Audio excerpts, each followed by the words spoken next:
guys, it worked! Yay!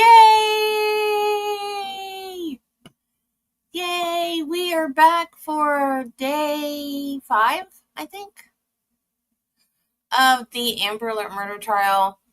Dustin Duren. Oh, I spelled his name wrong. I named him Dustin Durden today. um, we are on day 5. Dustin is on the stand. We are behind by about an hour because I do that. So we can skip sidebars and breaks, etc., etc.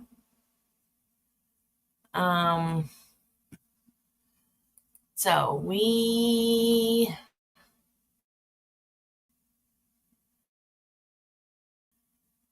I gotta find. There it is.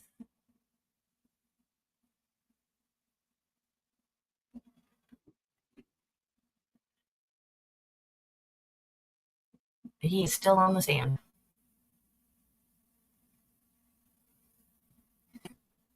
Let's see.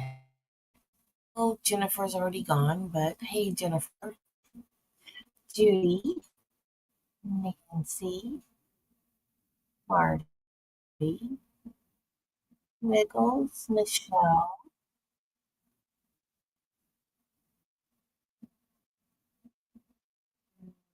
Say hi, Nancy. Hey, everybody. Duren's lawyers have argued he did this because he believed he was protecting his daughter in what he thought was a hostage situation. Prosecutors believe he did what he did out of anger. This is a case about anger and control, prosecutors said.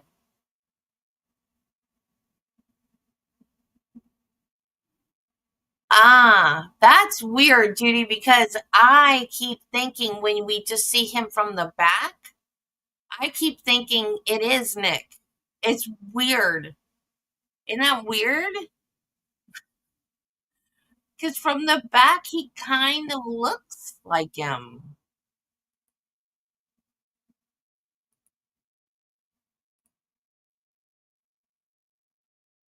Okay, nobody on court TV is believing his testimony.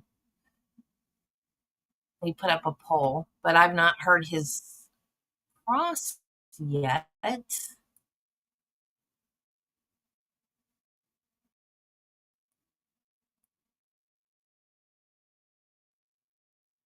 Hey, Terry, sorry about that. You popped in right as I was getting done with that stream.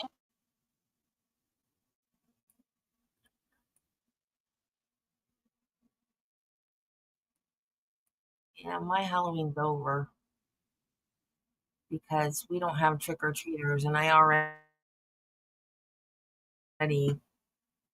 went to my Halloween party in August. I still have to. I didn't watch any Halloween movies this year. Let me see. Yesterday I watched Halloween Town High, and last week I watched the first 2 Halloween Town movies. That is all of the Halloween movies I have watched this year so far. Usually I start in September. My husband's like, a little early. Like, and this year I've been so busy, super busy between my YouTube. Well, it's all YouTube stuff. I mod on 2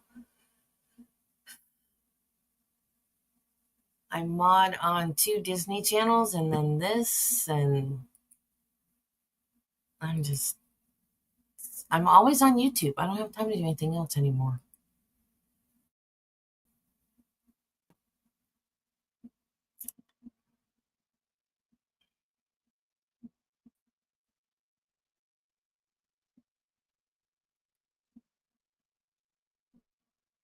Yeah, and Hocus Pocus. I gotta watch Hocus Pocus. I've got one more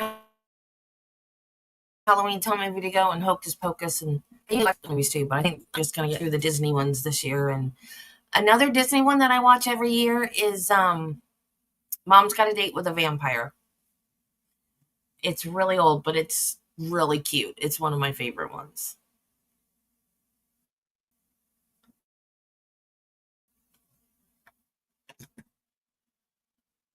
Are you guys going to turn the sound on or what?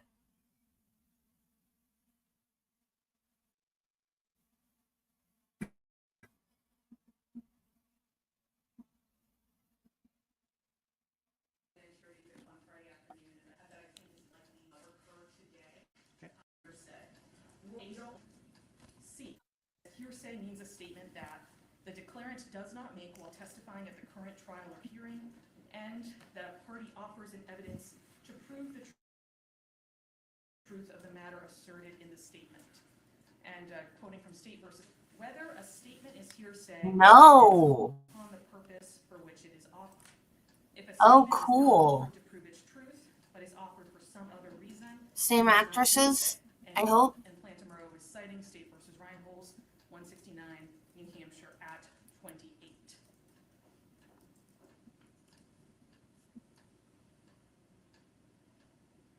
Examples of statements that are not hearsay are statements offered to prove circumstantially the state of mind of the declarant.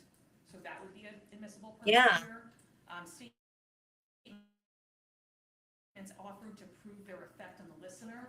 Again, an admissible purpose here. Or statement offered to prove only that they were made.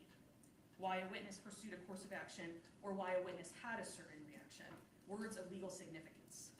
And so the statements that Caitlyn Naffziger made to Dustin Duren the day of the incident are admissible both under 8033 and as non-hearsay for the purposes including proving circumstantially the state of mind of the declarant and proving the effect on the listener. I'll also note a couple other cases, although I won't go into extensive detail. State versus Gabusi, 149 New Hampshire 327. That's a 2003 case. At a bench conference, the defendant's counsel explained that the statement would be offered not to prove the truth, but to show the I did. I ate it all. And the Travis helped. Found that the trial court improperly excluded those statements.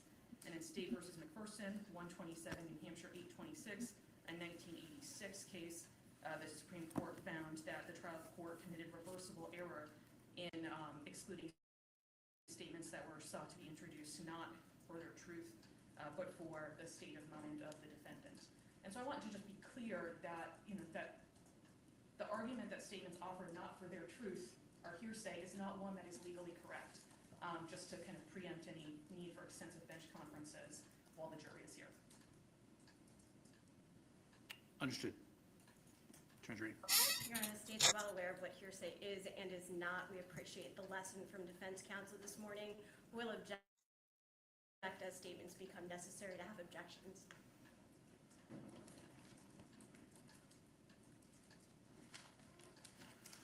Okay, specifically going back to Friday, Attorney Kettles, is there any specific issue that you want to, understanding the argument generally speaking, is there anything, if we parse this going forward as opposed to going backward, is there any specific issue going backward? Going backward, I think that the court erred in not allowing Mr. Duren to testify about the specific texts that he received from Ms. Naffziger for their impact on him. What the texts themselves said on him, but the language of the text themselves should have been admitted. Okay, Attorney Duren. Your Honor, the language of the text is hearsay. Defense counsel was given every opportunity to discuss the defendant's impression of those texts and what it meant. And the testimony is what it is from last week. So this is the same issue we're having on Friday. If they're offered not for their truth, but for the impact on Mr. Duren, they're non-hearsay. That's what the rules of evidence say. That's what the case law says.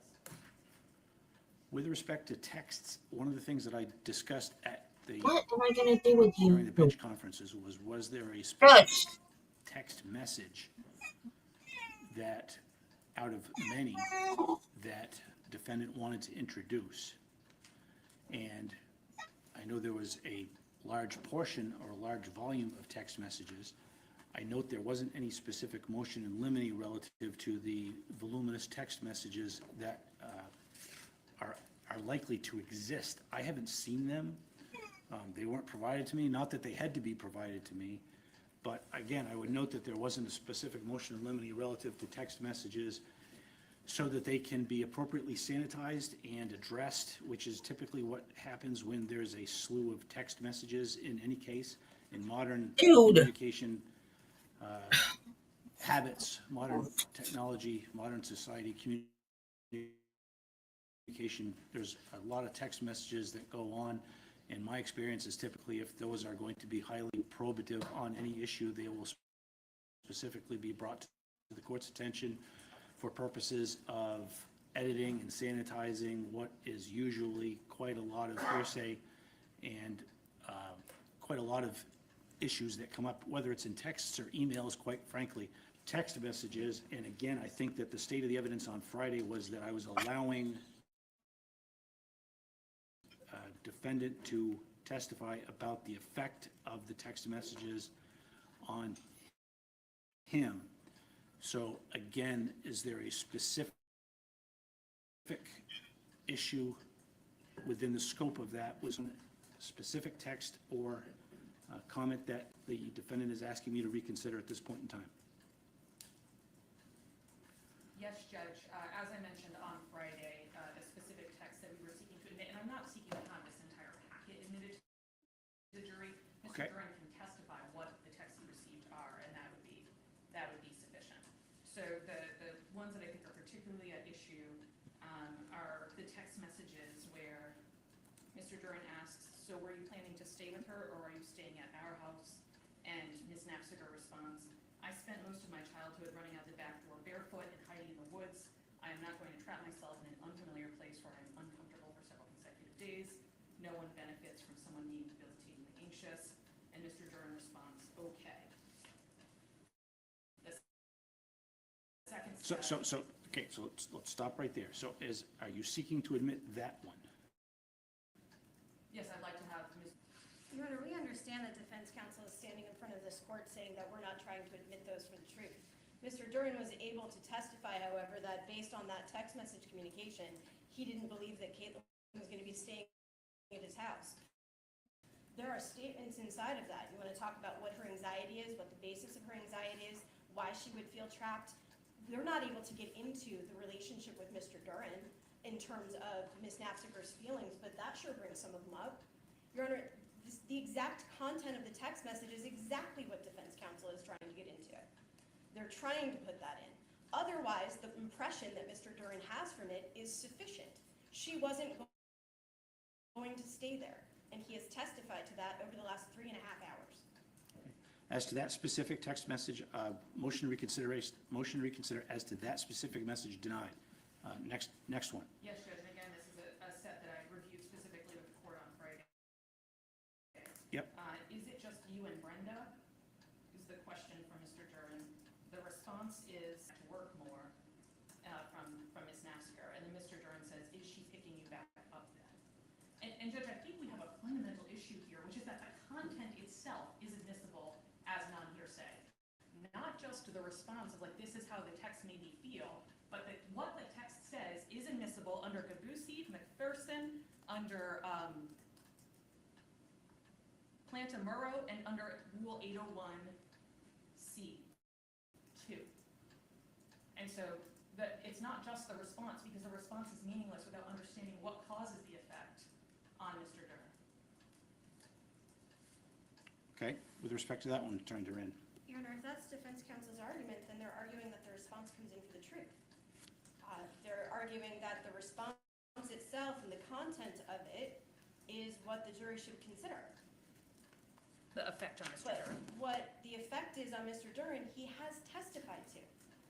And the only effect, it's not like it affects him in any way other than based on that text message, he knows that Brenda isn't going to be at the restaurant. He doesn't know what's going to happen at the end. He knows she's dropping Caitlyn off. The content of the text message is what defense counsel is trying to get in here. They're attempting to be able to put that conversation in front of this jury and put it in as truth and fact, which is fine, but that makes it hearsay, and there are statements inside of these text messages that are not admissible. And as such, Mr.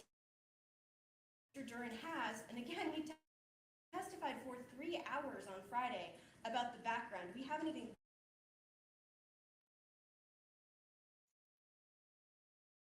is here to consider, and defense counsel now wants to get back into something that he's already testified to, which is that he knew, went off and left the hazard.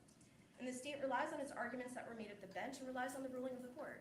And Judge, as I stated on Friday afternoon at the bench, for statements that are not admitted for their truth, the defense would not object to a limiting instruction, saying these are being admitted not for their truth, but for the effect on. Yeah, I missed that too, Wiggles. And with respect to the statements that you've just indicated relative to that text message, number one, I fail to see the distinction between how they're not being offered for their truth. In other words, I understand the effect upon Mr. Duren. He's testifying about the effect that it's receiving upon him. He's testifying about the scope of his knowledge as it relates to what he's thinking, as it relates to. He's also testified relative to his subjective state of mind, the effect that it has upon him. And I fail to see the evidentiary value when they are, it seems to me that they are being offered for, as it relates to effect upon what's going to happen during the day compared to the effect that it has upon him as a listener. So it seems to me that they are being offered for their truth. I understand that you're arguing that they're not being offered for their truth, but the truth of the statement is the effect that it has upon the listener under the circumstances. Judge, let me give an example. If I am in a car accident, if my car is hit by a red car, and I call the police and I say, I just got in a car accident, I just got hit by a blue car, and the police then go and stop a blue car that they feel was involved in the offense. Mhm. My statement, I just got hit by a blue car, is admissible, the statement itself, for its effect on the listener, even though it's not true. So regardless of the truth of the statement itself had an effect on the listener, and that's the reason why it's being admitted. So whether or not, right, this statement would be admissible under its theory, whether Brenda had gone with him or not, or her or not, whether or not it was true. It's not about the truth of the statement. The fact that it happens to be correct is irrelevant under this theory of admissibility. It is the fact that that had an effect on Mr. Durden, and he did something, he felt something in response. The same way the police would do something in response to my statement, I got hit by a blue car. What? No. I Understood. gave you the rest of her food. Now what do you Notes want? Testimony, and he was going to drop Caitlyn off. That confused him because it was a long drive. So all of this is already there, and none of it is relevant to whether he murdered Ms. Naffziger or acted in self-defense. Okay, with respect to that one, again, right now we're going backwards. With respect to backwards, I will deny any motion reconsideration relative to that specific statement, again, going backwards. Next statement, Attorney Kellis. Judge, the rest, I think, is an issue that'll come up Prospective. prospective. But are you satisfied with the argument retrospective? Yes, Judge. Okay, all right. Anything further on that? No, Your Honor. Okay. Okay, anything further at this point, Attorney Duren? No, Your Honor. Okay. All right. Ready for jury counsel? Yes, I'll just ask Mr. Durden to retake the stand. Okay, please.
Hey, good morning. Thank you. Please be seated. Okay, good morning, members of the jury. Thank you for your service. Thank you for your punctuality. As I've asked you in the past, I'll ask you again, because there is a media presence with respect to this particular proceeding. I have instructed you to not avoid any exposure relative to any media coverage, but I would ask you now if you have received any media coverage, as you've received any information or have reviewed anything relative to any media coverage, even if it was inadvertent, I would ask that you please raise your hand and indicate so that we can address it. Okay, let the record reflect that none of the jurors have raised their hands. Thank you very much for adhering to my instructions, following my instructions. And with that, we'll proceed. Attorney Kettles? And Mr. Duren, you're still under oath, sir. Dustin, where we left off yesterday, you had just returned from the library and eaten lunch. Can you tell me what happened after lunch? So this was at the house. We were, well, Caitlyn, Elowen, and Valen were all playing in the girls' room. And at that point, I'm just kind of working on things, like kind of getting stuff set up for the weekend and the following week. And then every so often, I would go to the room just to ask, hey, what's going on? Is Brenda picking you up here? Are we meeting her somewhere? Just what's the plan? What is going on? What did Caitlyn say in response? She was not responding. She was completely ignoring me, just kept playing with the girls. So about like every 15, maybe it was a half an hour, maybe every 15 minutes, a half an hour, I would come back and ask again, hey, what's going on? What is the plan? And she just kept ignoring me. What did you think when she kept ignoring you? So I don't know what's going on. So with backing up to what was happening prior to, again, she was saying that she didn't want to stay at the house, which is fine. But then all of a sudden Brenda isn't coming with us to the restaurant. She's not staying there. She wanted to come back to the house all of a sudden. I'm confused about what is going on. There's a lot going through my head. And one of the things that's in the back of my head, which is why I'm bringing up these stories in the first place, is that the last time she was ignoring me and not telling me what was going on was when she stole Valen out of Nevada. At some point, did you tell Caitlyn that she couldn't stay in your apartment anymore? Yes. So this is when I'm continually asking her about what's going on. I'm saying, hey, I said that you could stay the night, but you can't stay longer. So what is the plan? You can't stay here. What is the plan? Like, if I need to drive you all the way back to Hampton, fine, but I need to know what is going on. What was the next thing that she did besides just ignoring you and playing with the girls? So eventually, at this point, it was getting dark. And eventually, as I'm saying this, she finally gets up. She still hasn't said anything, but she finally gets up and goes to the couch in the living room. And she's on her phone. I don't know what she's doing. It looks like she's texting. So I'm thinking, okay, progress is being made. Like, okay, I'm assuming she's texting Brenda. Okay, she's figuring something out. Good, we're making progress here. Did you ask her again what the plan was? So after, again, I don't know how long this would have been, maybe 10 or 15 minutes. But again, she wasn't saying anything. So I'm asking again, are you talking with Brenda? Like, what's going on? What's the plan? And she's still not saying anything. So at this point, like, I'm obviously pretty frustrated. At this point, I'm just saying, okay, you know what? You're not responding. we're clearly not getting anywhere here. So then I'm making the decision that then I'll drive you all the way back to Hampton. I'll drive you the 3 hours or whatever it is, all the way back there. But we need to leave now. You can't be here any longer. We need to leave now. And what was going through your head at this point that you're telling her we need to leave now? Know what's going on. And again, in the back of my head, I'm thinking, oh, the last time that she wasn't communicating with me was in Nevada with Valen. And I don't know who she's texting. She's sitting on her phone. I don't know who she's texting. If, like, did people come to New Hampshire with her? I don't know. Was she texting other people to, like, come to the house, and that's why she didn't want to leave? Like, I didn't know what was going on. I wanted her out of the house. I did not know the situation. I did not know what was going on, but something was happening. Something was seriously wrong. I wanted to get out of the house. And what did you do next? So at this point, this is when I get Valen and I start putting her in the car seat. And so I'm putting her in the car seat in front of the kitchen, also in front of the doorway to the bathroom. It's in the hallway, leads outside the garage. I'm putting her in the, and she's still kind of playing around back and forth and seeing what we're doing. So at this point, she's out like, okay, we're going somewhere. So she comes out and she's standing behind me in the kitchen. And this is when Caitlyn gets up from the couch, grabs Elwyn, and then takes her back to the couch. When she takes her back to the couch, how are the two of them seated? So, yeah, after I finish buckling in Valen, then I go into the living room and I see, so Elwyn's sort of straddling Caitlyn's right leg. Like Elwyn's legs are on the outside of Caitlyn's right leg. And then she's facing out towards me. And at this point, just Caitlyn has one arm around Elwyn, like around her chest. And what did you do when you saw Caitlyn holding Elwyn from behind? So I just started saying, hey, what are you doing? We need to go. And at this point, this is really to where the first time she said anything in which she just said, no, I'm not leaving. What did you do when she said, no, I'm not leaving?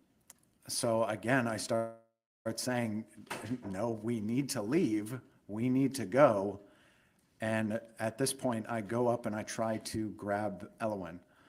And what ends up happening is she pulls back on Elwyn and sort of yanks her out of my reach, like away from me. So she yanks her back and I immediately step back going, whoa, whoa, whoa, what is going on? What are you doing? Let Elwyn go. And so Caitlyn yanks Elwyn back. How is she holding Elwyn at this point? So at this point, just again this was with, I guess probably one arm at this point, but holding her across the chest and then like yanking her backwards. Does the story make any How sense? did you let go? Why did you let go? Because they're How does the story make any sense?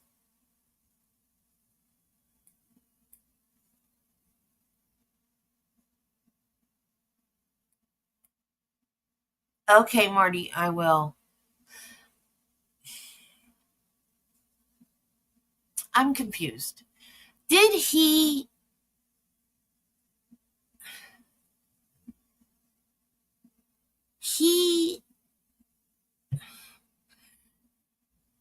I'm so confused. He wanted her to leave, yet she's there to take the kids and leave. So why is she saying she's not leaving? So he shot her because she was kidnapping the kids, but she's not leaving. Bye, Carla. I don't know. He's saying that she wouldn't leave. And he jerked Elowen away from her and shot her because she wouldn't leave? Yet, he's saying that she was kidnapping the kids. How do you kidnap someone if you're not leaving with them? His story doesn't make any sense to me. I couldn't hurt Elowen. I didn't want her to be hurt. And what did you do next after you let go? So I'm really trying to ask, like, what is going on now? Like, something, and this is where she first starts really talking, and where now she's making these demands for just a substantial amount of money that there's no way that I could pay her. And I'm telling her this, like, I can't get you this kind of money. Like, I don't have this kind of money. I'm paying you what I can. I'm sending you what I can. I can't pay this. And then at this point, this is where she's saying, or now threatening, that then, oh, if I can't pay her, then she's going to say that I kidnapped Elowen from Minnesota without her permission, and that she was going to call the cops and have me arrested, and that then I would never see the kids again. And just to be clear, had you kidnapped Elowen from Minnesota without Caitlyn's permission? No. And what are you thinking at this point that you're hearing these threats? So at this point, I think the best way to describe this, I think, is in like a Marine Corps color code system. So it's like a situational awareness, like an internal radar system, but to where just naturally, just a normal person would just be in white. Like their radar is off. They're not, like, you're walking into a restaurant and you're not concerned with, like, you're not thinking about threats. You're thinking about, like, what's there to eat. But I think combat vets, probably police officers, I think can say the same thing, that they're probably going into a restaurant and they're just kind of aware of maybe suspicious people or suspicious things that are around, or they want to sit in a corner booth or with their backs against the wall so that they can visually see things. So that's just a natural yellow, like your radar's on a natural yellow. And what is your radar on most of the time? Yellow. So I'm constantly on yellow. And at this point, as Caitlyn is making these threats, what does your internal radar do? So now at this point, I'm in orange, which is, so I'm now seeing a potential threat. I'm seeing my child being restrained to where I can't get to her. I'm thinking of all the suspicious stuff that has been happening about how there's some sort of plan going on, but I don't know about what's happening. And now and with these threats now and her not leaving, like, something is seriously wrong, something is seriously happening. And with her now holding Elowen hostage and making these demands, my radar's on, it's on orange, I'm seeing a potential threat, and now I'm observing what else is going on. So at this point, this is where I'm thinking, okay, weapons. Okay, my desk, or my gun is on my desk next to the couch. I'm thinking of the knives that are behind me. I'm thinking of the doorways, like the front door is behind me. Is it locked? I think it is. The front door, or the door that's in front of me, is the back door towards the garage. I'm thinking, okay, that door I think is unlocked. I'm conscious of, oh, she's been sitting on her phone. Is she texting someone? Are people coming to the house? Because I don't know what's going on. She's on her phone. Is people coming to the house? And that's why she doesn't want to leave. So now I'm thinking, I'm conscious of, like, the windows. Are there what are lights you on? shining in the windows? Like, Why are you so Are there car paranoid? doors shutting? Are there people talking outside? I'm just listening for all this stuff. It's just this heightened sense, this situational awareness, where I'm just in a heightened state trying to figure out just everything that's going on.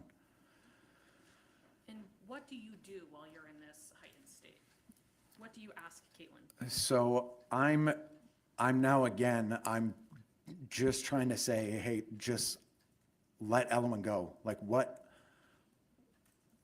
really just let Elowen go. And trying to figure out like what is going on. And again, she's just talking about these, like how she wants money. And oh, if I can't pay her this money, then I need to sell my car and give her the money from my car. And again, I'm trying to explain, like, I can't do this. I'm sending her what I can. I can't send her this money. And then she just continually threats that, okay, then you're never going to see the girls again. She tells you you're never going to see the girls again? Yes. And what was she doing while she was telling you she's going to take your girls and you'll never see them again? For me, using her as leverage to try to get what she wanted.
I'm sorry, y'all.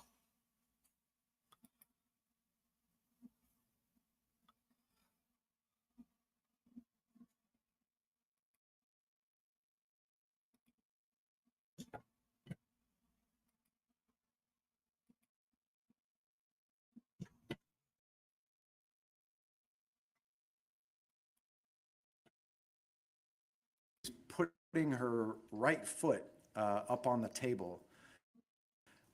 So her knee is up, and so Elowen, being straddled on her leg, she puts her knee up, braces it on the table, and is also using her leg to pull Elowen back away from me. And what just the big thing that happened here is Elowen screaming, Elowen yelling. And that was the point to where, again, I let go. I'm locking eyes with Elowen, and she's crying out this scream. And this is where, I was letting when Spike out. I'm talking about the line was crossed, this is what I'm talking about. I'm talking about Elowen now physically being hurt in front of me. And that was the line.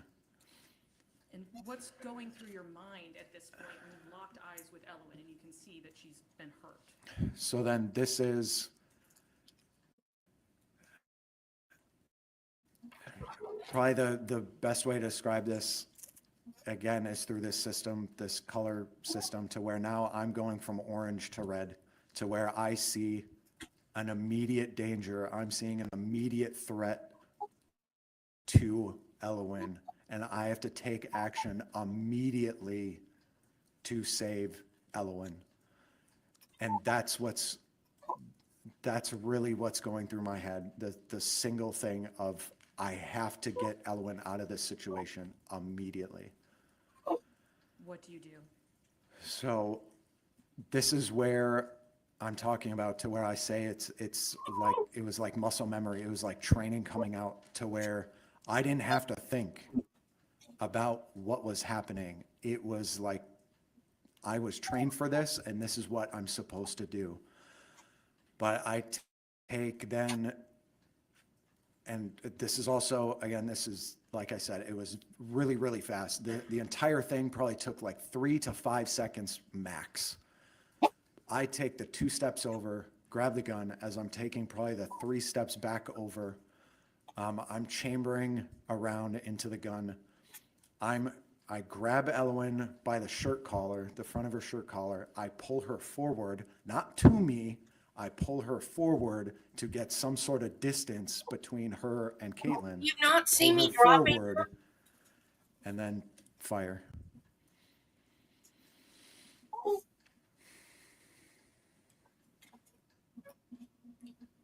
Is Elowen still in Caitlyn's arms when you shoot?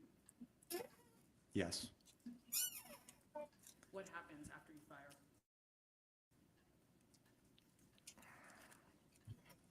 So immediately after I shoot, so I'm holding Elowen by the collar. She's, again, Caitlyn is still bear hugging Elowen at this point, but the moment I shoot, that's when Caitlyn releases. I pull Elowen fully into me, and I immediately run out the door and run to my car.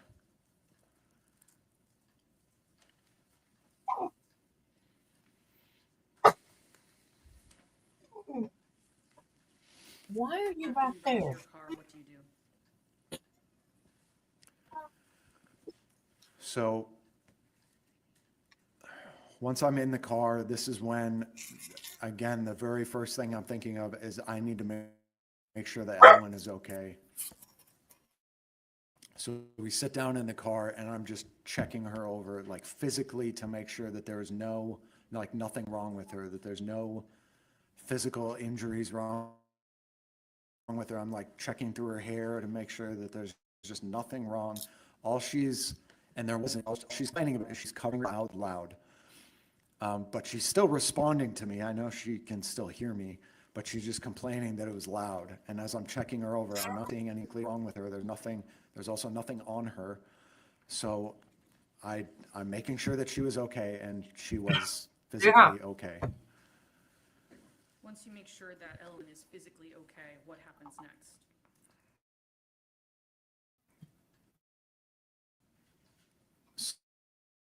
So at this point, this is when I realized what had happened, to where, like, consciously I'm realizing this wasn't just someone that I shot.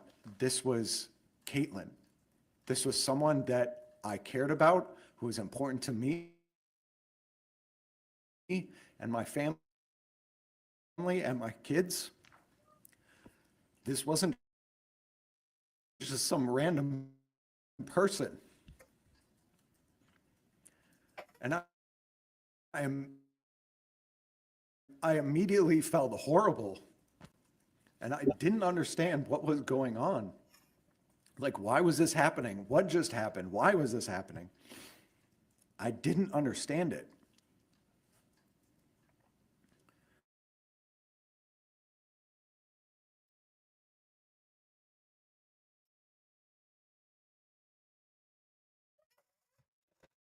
If you don't understand.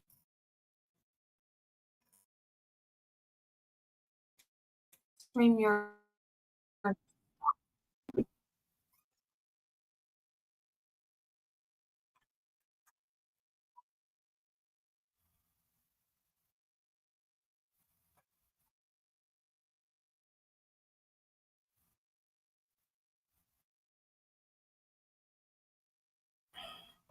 Come on, StreamYard, stop. And this is again to when just sort of basic instinct is coming out, to where I'm thinking, well, I need to make sure that my kids are okay. So Ellen is physically okay, but I need to make sure that she's mentally okay too. I need to, one, get, because again, I don't know who she was texting, if people were coming to the house. I didn't know what was going on. I wanted to get out of the area, out of the immediate area first. And I wanted to spend time with the girls to make sure that they were mentally okay. So at this point, this is where I'm literally running into the house, just grabbing necessities. I'm like, okay, I'm just grabbing clothes. I'm grabbing blanket. I'm grabbing a pillow. I'm like grabbing what I like, food, water.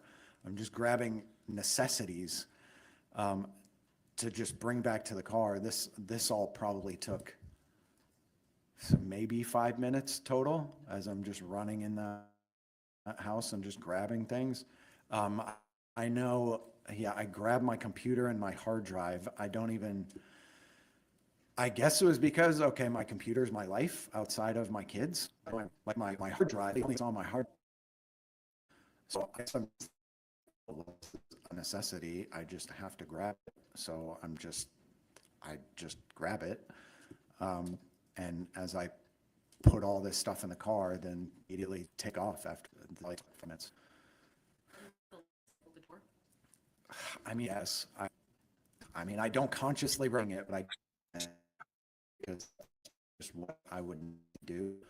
Like, hey, I'm leaving the house, I'm turning off lights, I'm door, the key, actual door. I think the key was for the that I would do as I'm leaving the house is just turn off the lights and lock the door.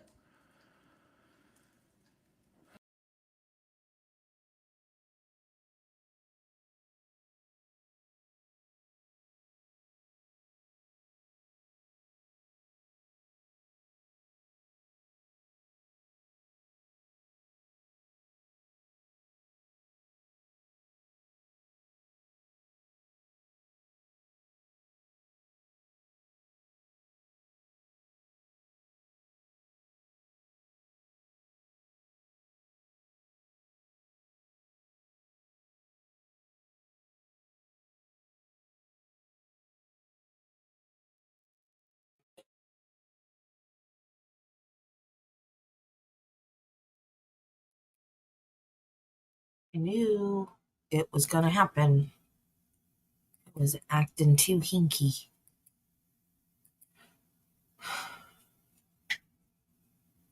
What did you do next once you had packed up the car?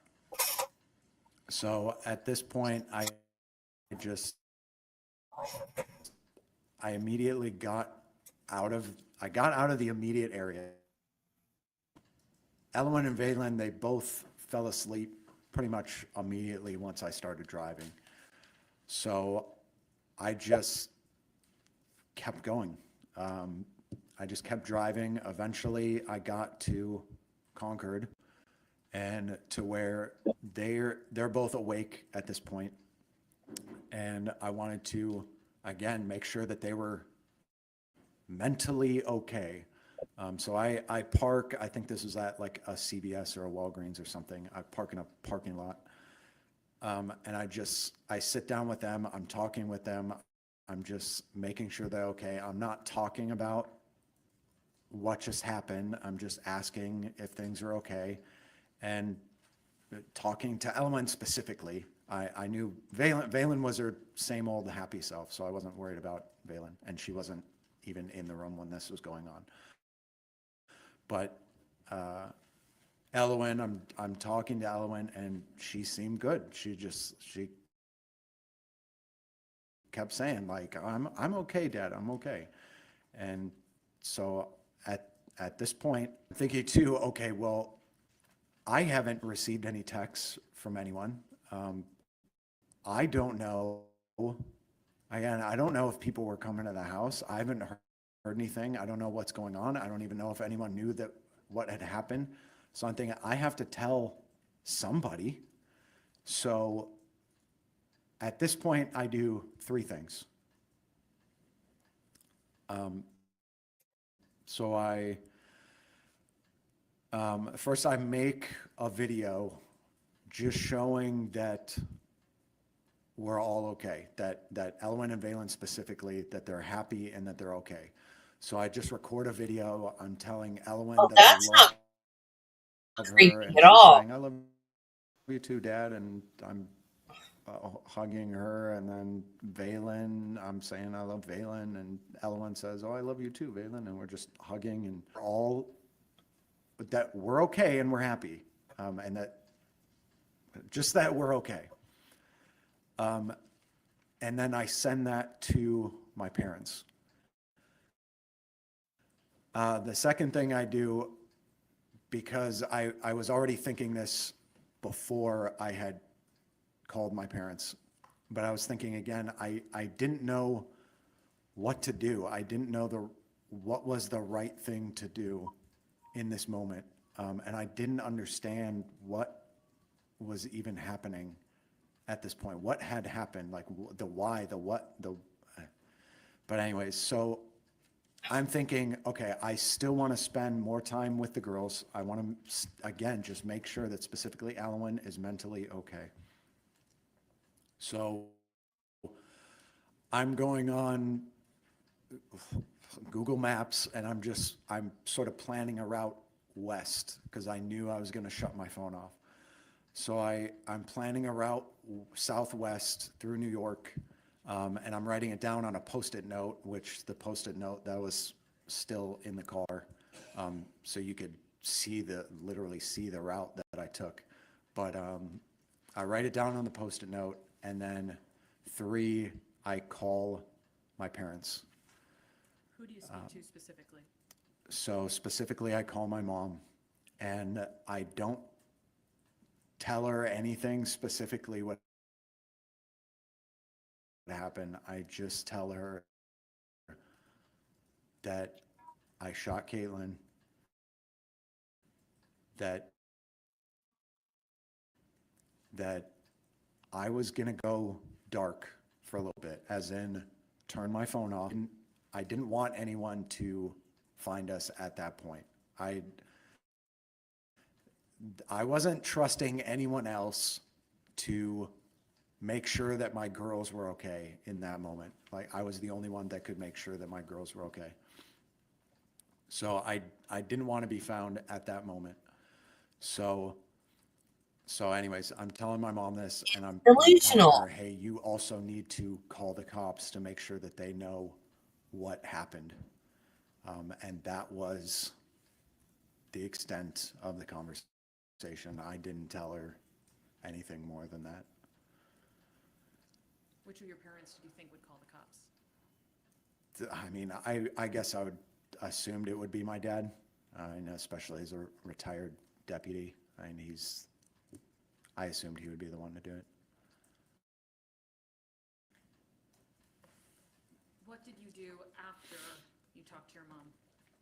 So at this point, this is where I did turn off my phone. And again, I just started driving southwest. So I drove kind of throughout the night, and made it somewhere into New York. To where it was specifically at a Love's gas station. And again, you could figure out where exactly I was from the Post-it note that I wrote down, like the directions on the Post-it note. You could find this gas station. But anyways, so I stopped there, I parked up. There was a gate or a fence in front of me, pulled up to that, and that was overlooking the freeway. Just pulled up to that, and then just the girls and I slept in the back seat and just slept for the night. What did you do when you woke up? So we woke up, everyone, again, Ellen seemed good. She just seemed like her happy self. I mean, we go into the gas station. I mean, we're using the restroom there, where her interactions with Valen were all good, and everything seemed like she was acting normal, completely fine. We had breakfast there. And this is really at the point to where, because one of the things I was thinking of doing was to drive all the way back to Minnesota to get my kids to my parents, because no one knows my kids better than my parents. No one has been more involved with my kids than my parents. So they were my first thought of who could take care of them. So I was thinking of, okay, well, maybe I'll drive all the way back to Minnesota. But again, that seemed like a bad idea, because just with the two girls, I mean, specifically with Valen too, being so young, it just didn't seem like a good idea. But to get back to it, Ellen specifically, again, she just seemed fine. She kept saying that, yeah, she's okay. And her interaction specifically with Valen, her interaction specifically with me, she seemed like her same old self. And this is really at the point to where I was thinking, okay, I'm not going to drive all the way back to Minnesota. I should probably turn myself in at some police station. And why I was thinking Concord specifically was because that's where I had originally called, and that was the last place my phone was, or where my phone was on. So that's just why I was thinking Concord. But anyways, so I started driving back. Took the same path back that I had originally driven.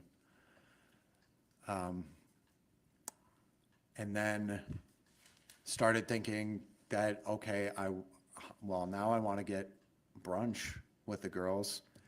And it probably is fair to say that, yeah, I was probably delaying things. That's probably fair to say that I probably was just delaying things, but I just thought, okay, I want to have brunch with them. Before what? Before turning myself in. So. Did you have brunch with them before you turned yourself in? No.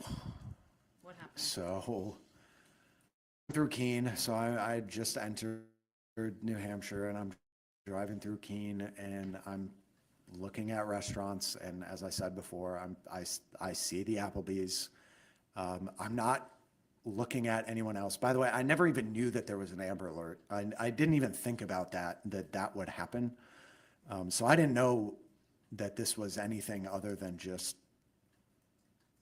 police were trying to find me. I didn't think about anything. So anyways, I'm not like looking around at other people. I'm just looking at the Applebee's, and I've never been to Keene before. I've not been to this Applebee's. So I'm just trying to figure out like how do I get into the Applebee's? So I'm like taking a left, and then I'm like, okay, well now there's a median and I can't turn left into the Applebee's. So I'm like going around this roundabout and going back right, and I'm like taking a right, and I guess I turned into the convenient MD, I guess, but then obviously that's not the Applebee's. So I'm pulling in farther through it. And I pull up literally right in front of the door to the Applebee's. And then what happens? So I'm just looking at the hours sign. I'm trying to see the hours, and it was closed. But I'm just trying to look out my window, just trying to see the hours. And that's when I noticed the police officer behind me. And I honestly, I can't remember if he had lights on. I don't remember that. He didn't have a siren on. What did you do when you noticed the police officer? So at this point, I'm like, okay, well, now even if he's just pulling me over just for some random thing, they're probably going to look up my plate and then see something like that this call was made or whatever. So at this point, I pull forward into a parking spot. And then I'm leaning back. Ellen and Valen were still asleep at this time. I'm leaning back, and again, I'm thinking like, man, I really just want to hug them. And so I'm leaning back. I'm unbuckling Valen, reaching back, unbuckling her seat, and I'm trying to wake them both up. Like, Ellen, Valen, hey, wake up, wake up. And they're both starting to wake up. But at this point, this is when I start hearing people outside, like the officers outside, yelling at me to whatever, get my hands on the steering wheel or put them on the window. So at this point, I didn't want to do anything further. Like, I'm gonna follow their commands. I didn't want anything to happen to Ellen and Valen. I want to make sure that everything was good. So I was fully cooperating. And what did you tell them? So immediately I'm just yelling like, hey, there's kids in the car, just making sure that they know there's kids in the car. Like, be mindful of your weapons. There is kids in the car. And what else do you tell them? And as they're as I'm backing up and they're putting me in handcuffs, then I'm yelling too about how there's a gun in the door. So Why are you telling them there's a gun in the door? because it's loaded, and specifically it's in condition 1, so there's a round in the chamber. And the only reason is just because I didn't actually clear it afterwards. I didn't like take the magazine out and like unchamber the round.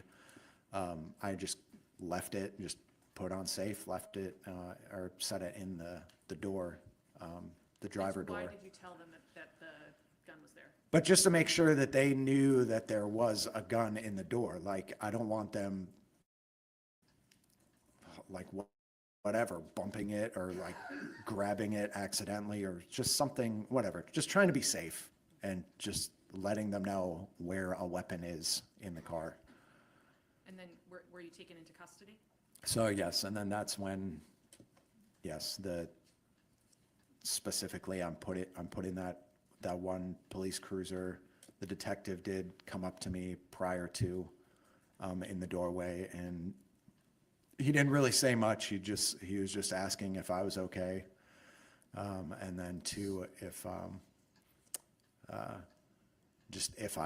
wanted anything, if I needed food or something. So let's talk about what happened when you were interviewed by the police, or when you spoke to the police. Yes. Why did you decide to give up your right to remain silent and talk to the police? And I felt like that was the right thing to do. I mean, I didn't have anything to hide. I'm still trying to figure it out. I'm like, maybe I can talk this through, and like they'll help me try to figure this out of what just happened. You mean figure it out? But You're I'm stupid. trying to do You the shot honorable thing. somebody. Trying What to is there do to the right figure thing. it out? How long after the incident did you speak to police? So this was, I don't know like 15 hours, like 15 hours later. So really short time. So, I mean, too, again, I'm clearly in shock too, because I don't know, like, again, I'm still trying to figure out like the what, the why, the how, like, what is going on.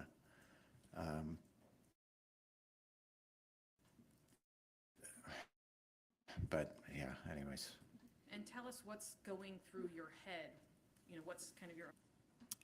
So I'm Again, Again, you're stupid. I'm not thinking of like, oh, legally, legally I'm justified, so this is completely fine. I'm thinking, no, I just killed someone, but not just someone. This wasn't just like a random person that was in the house. This was Caitlyn. This is the mother of my kids. This is like, I'm feeling Yeah, what's your just this point? incredible, really Stupid. personal guilt of like, how did this happen? And there's this battle in my head of,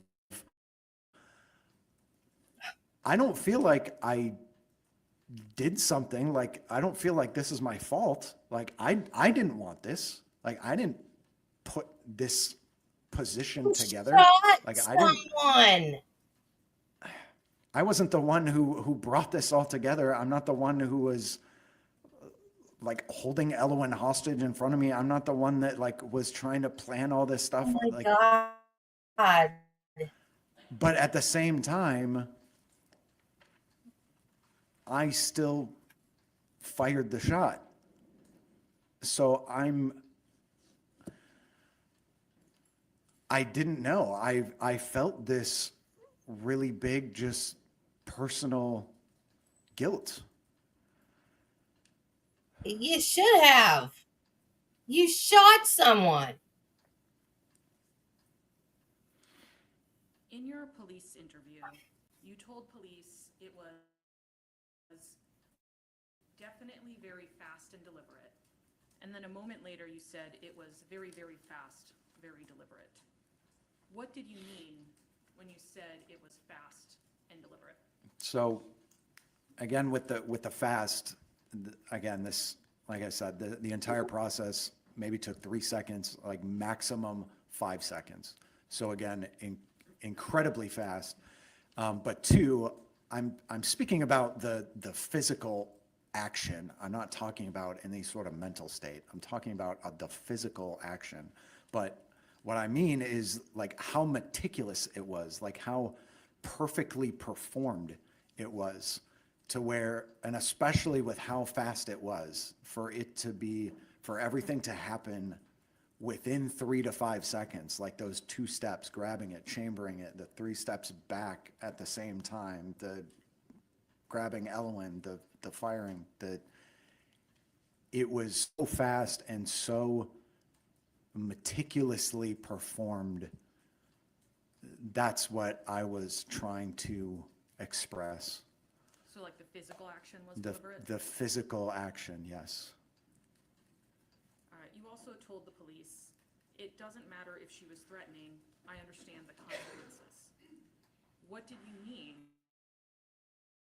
when you told the police, it doesn't matter if she was threatening, I understand the consequences? To like the biggest thing with all of this, like with everything, regardless of anything, my children don't have a mom anymore. And there's just this incredible personal guilt of, And there should be. like, even without me understanding what had happened, and now even to when I do understand what happened, now, like, I could have prevented this from her partner. I could have been a better leader to where she would not,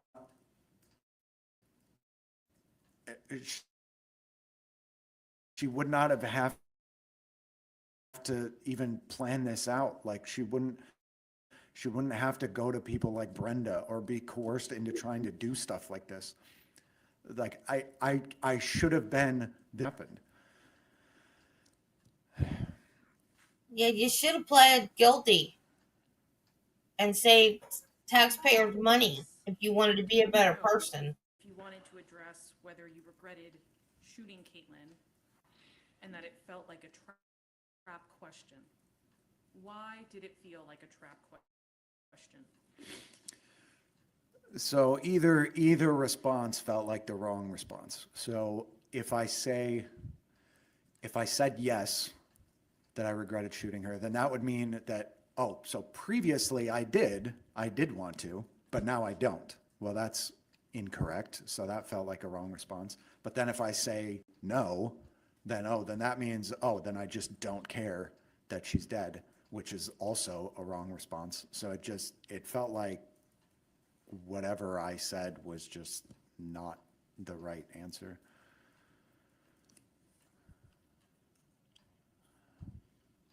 Along the same lines, you said, not that it even justifies anything, but she's just my everything. What did you mean by that? So again, like I don't mean to just keep rehashing the same thing, but obviously Elwyn's the purpose in my life. I mean, she really is my everything, and just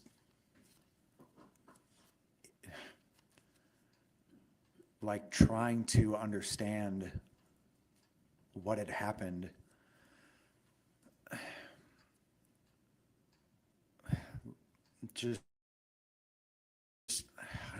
Just trying to figure out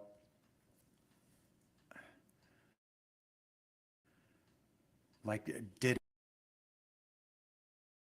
it matter? Like how much did that matter? Did it was holding her hostage? And I'm just that I'm just trying to, I don't know. I'm trying to do the right thing. Give me 1 minute, Dustin.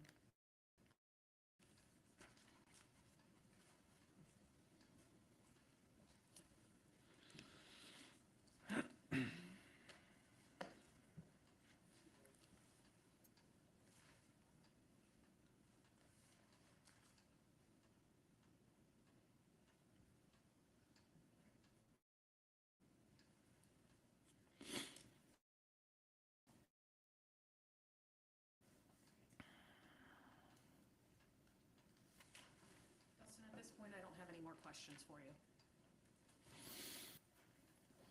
Or is this an appropriate time to take our morning break? I was waiting to see what you would prefer. Okay, all right, members of the jury, we'll take a morning break now. It's before 10:15, so we'll get started at 10:25. We'll resume at 10:25. Again, please do not discuss the case amongst yourselves, and if anyone does, please report that to a bailiff. Thank you.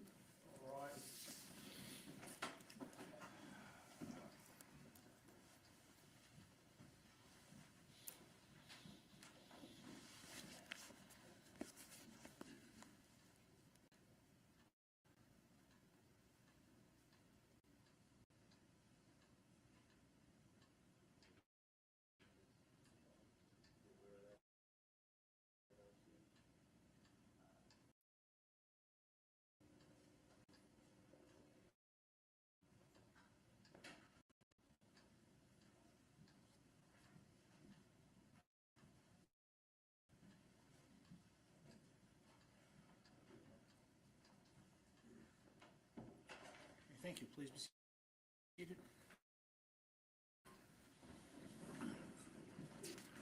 Mr. Durden, again, you're still on rules. Thank you.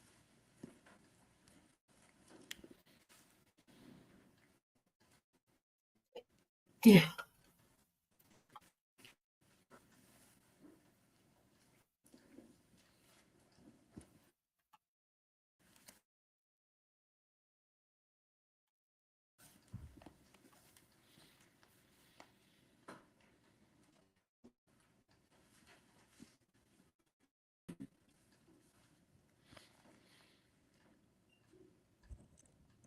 May I proceed, Your Honor?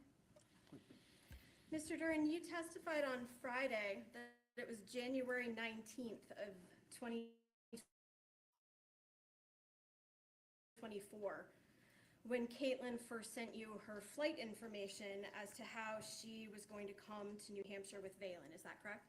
Yes, And you hadn't quite left the next day. yes, So it was on January 19th that you knew that Caitlyn's ticket from Minnesota to Boston was for two people, correct? well, it was a single ticket, but he's with, because Valen was only one at the time. And you knew that it was a round-trip ticket for two passengers, correct? Yes,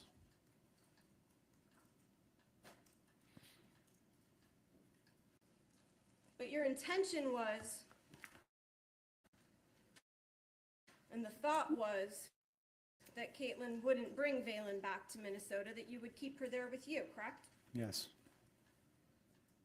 And you wanted Caitlyn and believed that Caitlyn was going to go again after that. for a few more months, yes, She then was going to move to New Hampshire and live about 2.5 hours away from you? and if that was what she wanted, yes. Were you going to let her, you weren't going to let her move into your house in Berlin, correct? As I said earlier, I would have, if she wanted to have the conversation. I would have talked about it. But you've testified and you have heard your statement where you told the police that your plan, as you discussed with your mom, when you would have victory was for when you had the girls and Caitlyn was gone, correct? Because that was what was always the plan. Now, you made it clear to police that you're a very calm person, correct? Yes, You do your best under stress. I think so. Yes, And that's what you told them, correct? yes, Now, you talked to us today about this Marine threat level that you function with in your daily basis, correct? yes, But as being a Marine, you were taught how to deal with stress, correct? yes. That's part of what that MCMAP training is, the Marine Combat Martial Arts Program. Well, that's not about stress, but about drilling and training. Well, it's a three-part process, right? It teaches you about intellectual stuff, mental training, as well as physical and disciplinary training, correct? Sure, yes, And so it teaches you as a Marine, because that's a high-stress job, right? yes, And you need to be able to assess threats, but still make decisions, correct? yes, All right. Now, you told the police that you only yelled at Caitlyn one time on January 29th, the day you killed her, correct? yes. But today you've testified that you were yelling at her, you were screaming at her, what's going on, give Elowen back, correct? No, No, you I weren't s- screaming at all? I said this was the one time that I did yell. So you The yelled one once? time,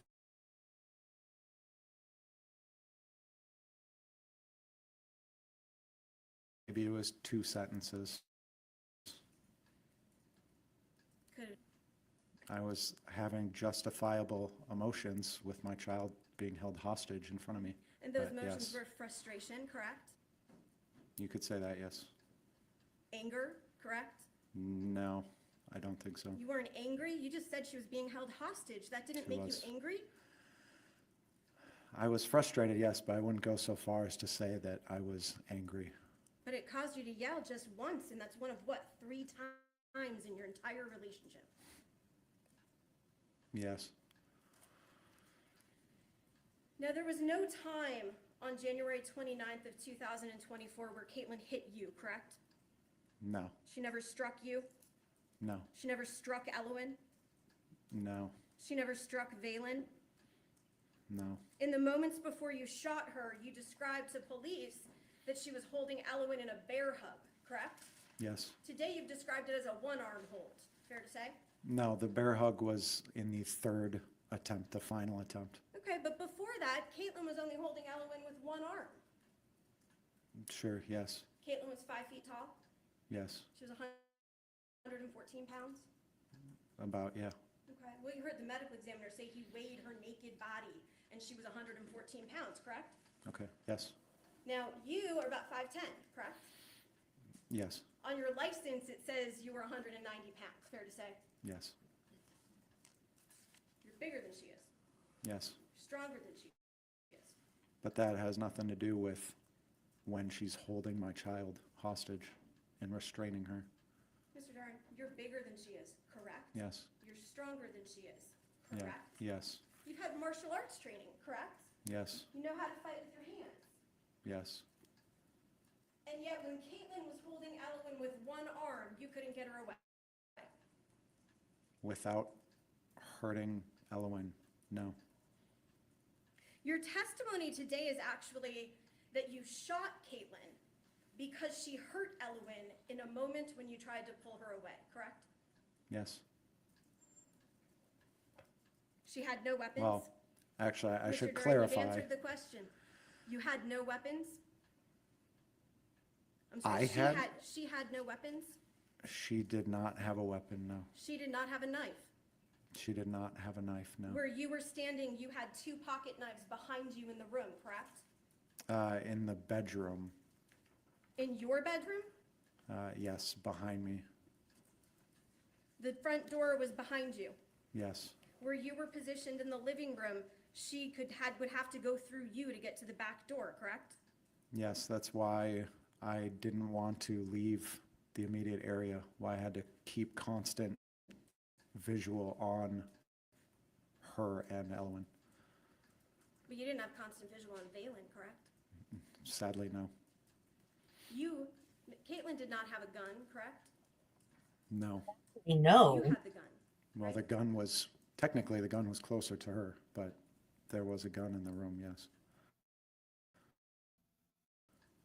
Now, let's talk about that. Caitlyn was at your house. She spent the night. Yes, At some point, however, even though you were nervous, because you've described that the whole time she was there, you wanted her to leave, right? I wouldn't say I was nervous that night or the morning. But you wanted her to leave. Yes, You were suspicious, right? yes, Because you hadn't expected her to come to the house. no, You testified that that made you nervous, correct? yes, So yes, you were nervous. okay, yes, Now, you have a gun safe in that house, a gun lockbox, right? I do, yes, It's in the back bedroom, right, when you walk in from the back door, correct? yes, You didn't put the gun in that lockbox, right? no. The gun is always near me. Except when it's in the lockbox? I guess it would depend on the situation, but it would have been rarely in the safe. When the gun was on the desk, you weren't sitting at the desk, correct? I was previously, You but didn't pick up the gun when you walked away from the desk? no. So the gun isn't always near you, fair to say? I always have visual on it. This is something that is instilled in you from the Marine Corps. You always know where your weapon is. You always around it. Was it instilled in you in the Marine Corps to leave your gun out on a desk if you're nervous about the other people who have access to it? A good question. Again, I know who is around it at all times. You've testified that you were nervous about Caitlyn, correct? Sure, yes, Okay, and you testified today, you didn't tell the police, but you testified today, or I guess on Friday, that you had taught Caitlyn how to use that gun, correct? yes, Okay. And today, you testified that you were concerned because she was in close proximity to the gun, right? which is again why I wasn't leaving the room. But you were concerned, and that's what you've testified today, that Caitlyn was in close proximity to the gun, right? Yes, Part of that concern that you thought maybe she might go for the gun? I can't say hypotheticals, but that was the point of me staying in the room and constant visual on her and Elwyn. Well, you can't say hypotheticals, but you sure testified that you didn't know if someone was outside your door, correct? Yes, That's a hypothetical, right? I suppose so, yes. Can't say hypotheticals, but you sure testified that you weren't sure if Caitlyn had texted somebody to come to the house, correct? Yes, You can't say hypotheticals, but you sure testified that you didn't know if Caitlyn had brought other people with her from Minnesota, correct? yes.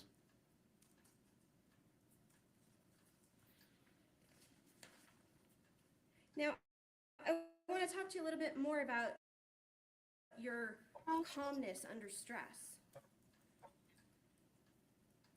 You told a story on Friday, the third story, I believe, about what happened to you in Las Vegas, right? You were directed to talk about the third thing. And Yes, so let's talk about that third thing. In Las Vegas, one night when Caitlyn was at work, correct? yes. I believe she was babysitting someone, yes. Okay, but that's work, right? She was making money doing that? Yes, yes, You were at home and you heard a person try to get into the front door, correct? yes, That person was a stranger?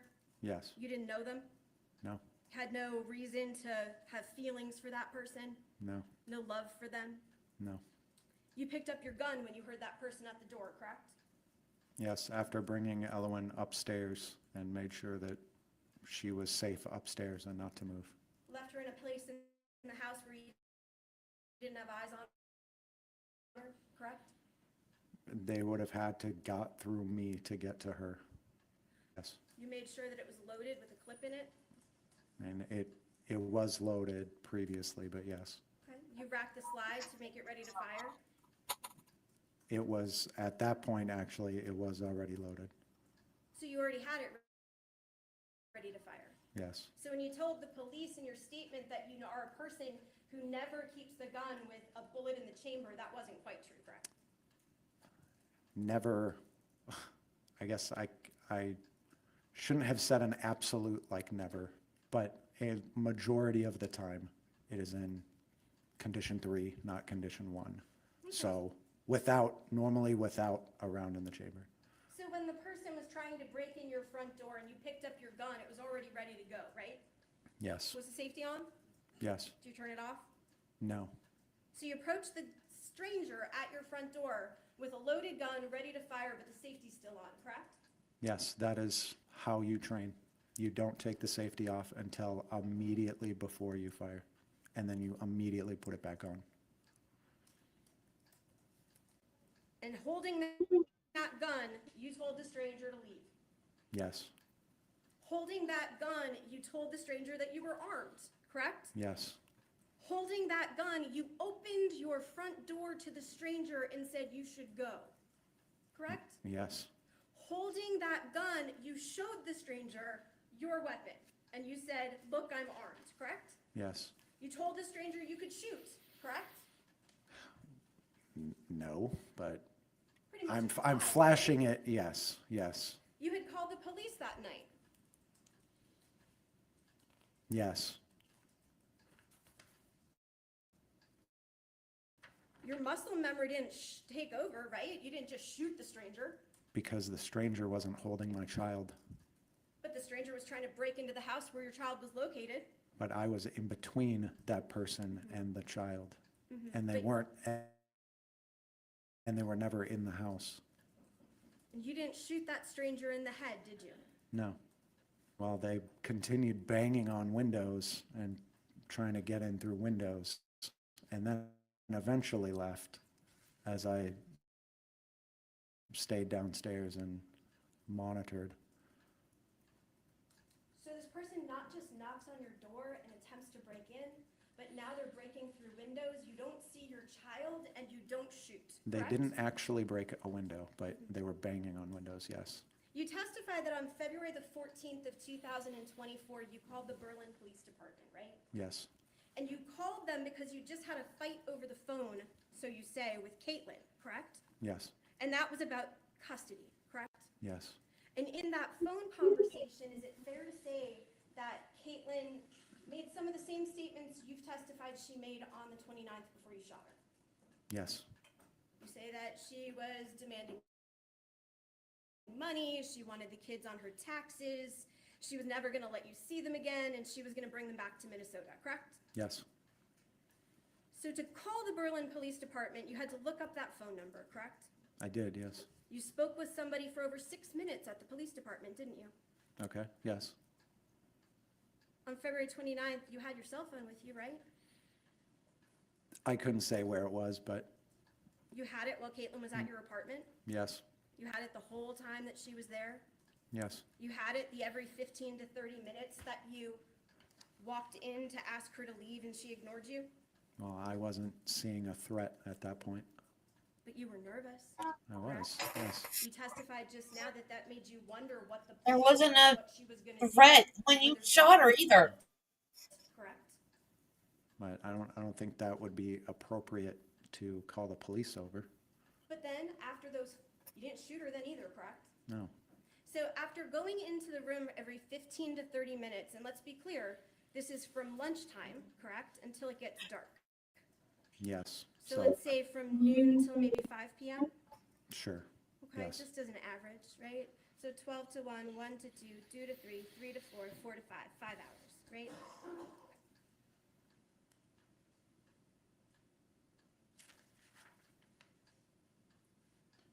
At any time during those, either the 5 hours or at any time during the day prior to shooting Caitlyn in the head, you never tried to force her to get out of your apartment, correct? No, I didn't physically try to force her out of the home, You no. knew that you could, right? Because I'm stronger, I guess? Well, you've in fact Sure. made her leave a home before, correct? Your Honor, may I approach?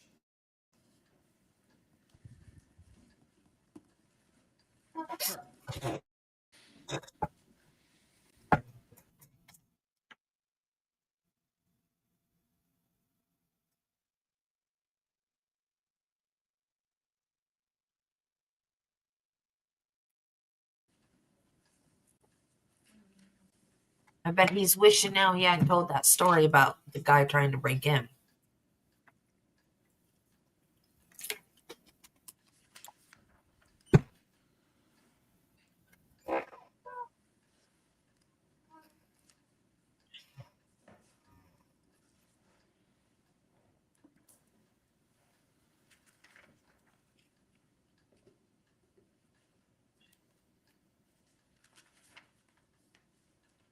Court's indulgence.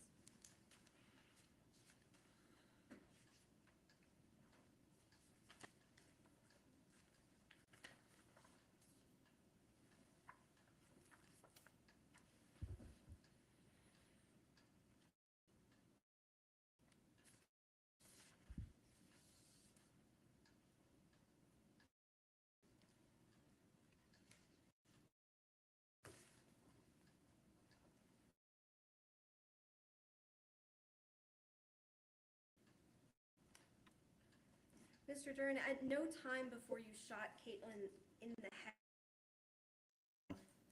at no time before you shot her in the head did you call the police and tell them that you were afraid that she was going to harm your children, correct? That's correct. At no time before you shot her in the head, at any point during that day, did you call the police and say that you were afraid she would take your children, correct? I did prior to that, but not that day, no, You mean the February 14th phone call, correct? yes, You didn't call the police back, correct? no, You didn't call back the officer that you spoke with for 6 minutes? no, You had set it up so that they were aware, correct? yes. But you never bothered to call them that day and say, hey, get this woman out of my house, correct? Because at the point that this was happening, this was a moment-to-moment situation. I couldn't take my eyes or my focus off of Elwyn or Caitlyn. Between 12 p.m. and 5 p.m., you asked Caitlyn to leave approximately, what, 12 times? Well, yes, but that didn't seem appropriate enough a reason to call the police over. She was staying in your house against your will, correct? I was trying to figure out the plan. You were not concerned enough that you needed to call the police to have her leave, correct? At that point, no. But even though you wanted her to leave, you did nothing to make it happen. I was Correct? trying to figure out the plan.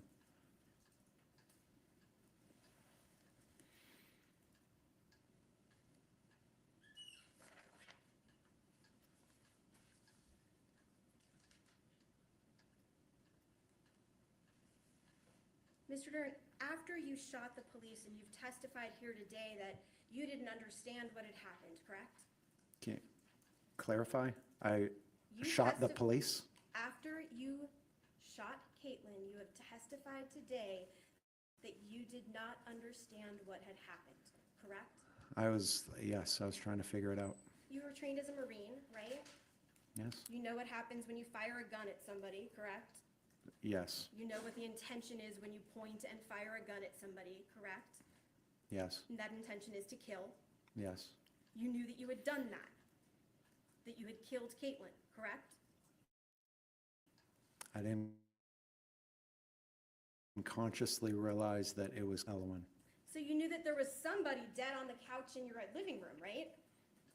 My focus was Elwyn. And you knew that it was Caitlyn who had set you off and made you grab the gun.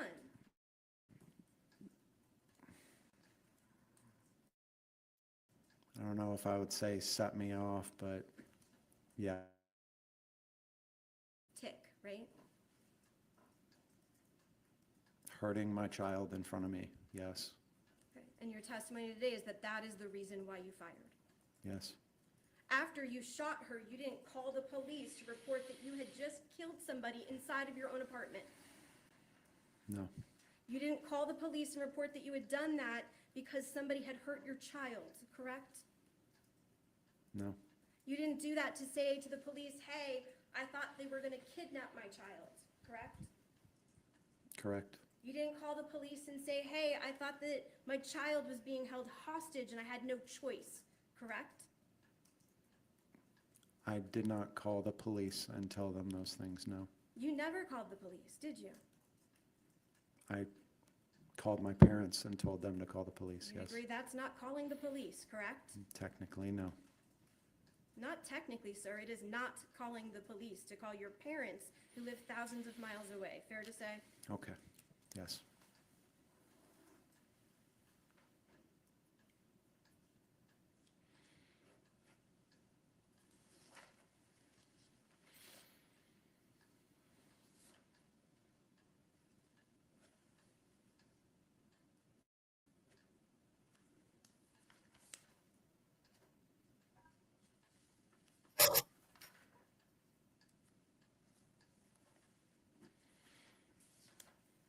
He's got an answer Now, for Mr. Duren, everything. you and Caitlyn ostensibly, for lack of a better term, broke up in August of 2023, correct?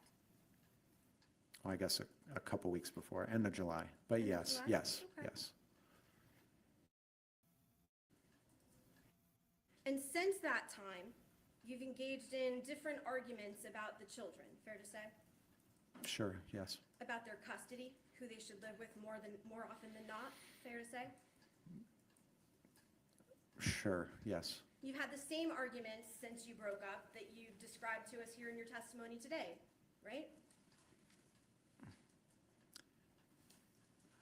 Not to that extent, but yes, yes, Okay. But you've had arguments about money since August of 2023. yes, You've testified that those arguments involved Caitlyn asking you for more money, correct? yes, You've had arguments about how much time the other parent should get to spend with each child, correct? no, not how much they should spend. I always wanted to try to keep it 50-50. You wanted to keep it 50-50, but since August, you've seen Valen, I think you said 93 times, and Caitlyn had her 48, correct? Or I think it was 98 and 48 and then 15 split. But that was a lot of what Caitlyn was telling me, and also care for the kids at the same time. So that wasn't me demanding that I needed them more. No. Okay. But you wanted to have full custody of them with her elsewhere, correct? No, absolutely not. You testified that you've spoken with attorneys in both Nevada and Minnesota, correct? Yes, You never filed for custody in Nevada, custody in Minnesota, correct? no, You never filed paperwork with any court, correct? no, there is no court order that gave you sole custody of these children, correct?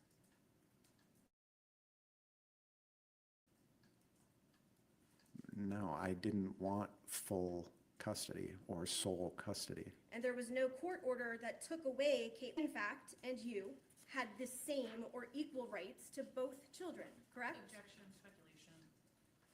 Overall, That's correct, yes.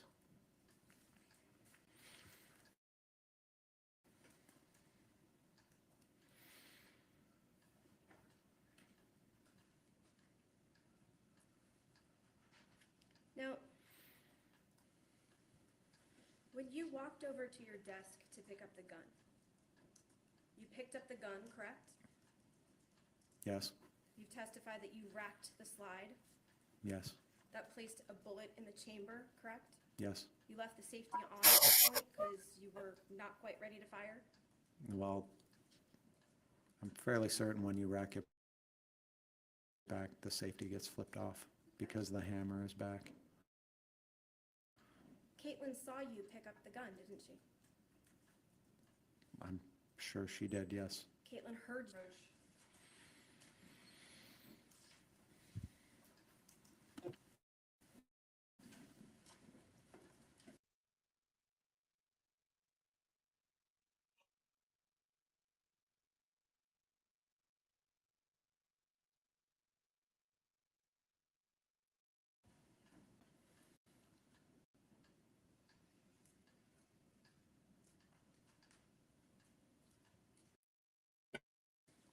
I hope so, yes, And you've spoken to your attorneys about it?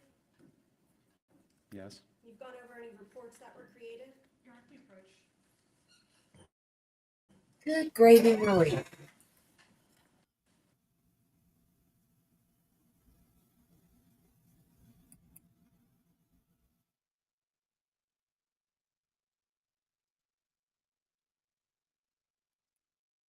In this matter, just looking at that header, and I'm not asking you to read anything out loud, but looking at this document, do you recognize it? Yes, It's a document that was prepared, correct? yes. Okay. I'm going to ask you to take a look at this document.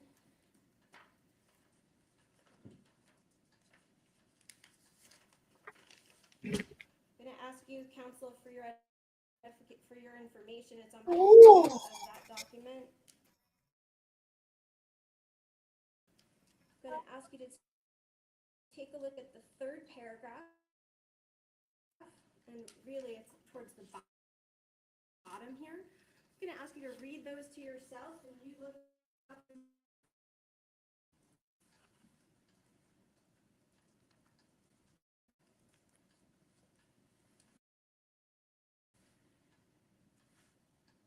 Okay. Does that refresh your recollection as to whether Caitlyn asked you what you were doing with the gun? I'll just say, I'm not going to let someone else said, I said someone else. The answer What? is, here it says that you told someone that Caitlyn had asked you what you were doing with the gun, correct? I'm not going to say what someone said, I said something. But that doesn't refresh your recollection that Caitlyn looked at you after she saw the gun, after she heard the slide rack and said, "What are you going to do?" Correct? She did not say that, no. Well, let's look at another document associated with that. It's Exhibit 34 for identification. Look at the whole thing afterwards. It's underlined on the page that's tagged. Have you seen that report? That's a draft copy of that report you just looked at, right? Well, that would be the same person, so yes. And that same person is somebody that you met with, spoke with, and provided information about this incident, correct?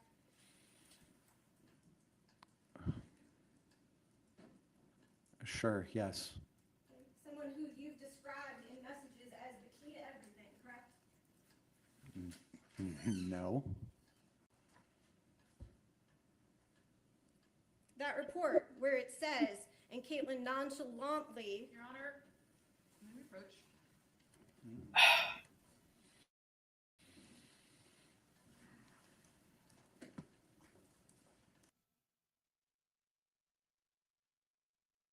Doesn't he have to answer questions on cross if he takes the stand? He doesn't get to plead the fifth or whatever. He has to answer. Isn't that the deal when they take the stand in their own defense, sir?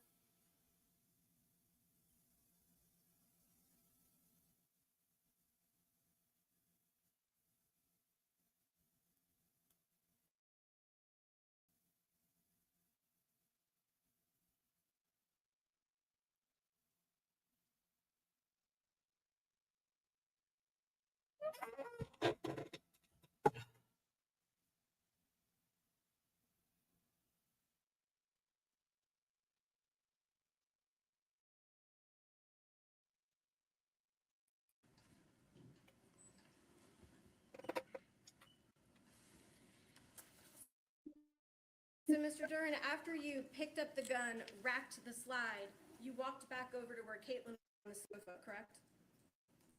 You walk around the coffee table. Yes, You grabbed with one hand. yes, Had no issue from Caitlyn at that moment, correct? her back being to create some distance between Ellen and the threat and to control Ellen while I took the shot, just to make sure that she didn't, like, all of a sudden jerk in front of the path or something like that. You went back, correct? Hand. You extended your arm to fire, correct? No.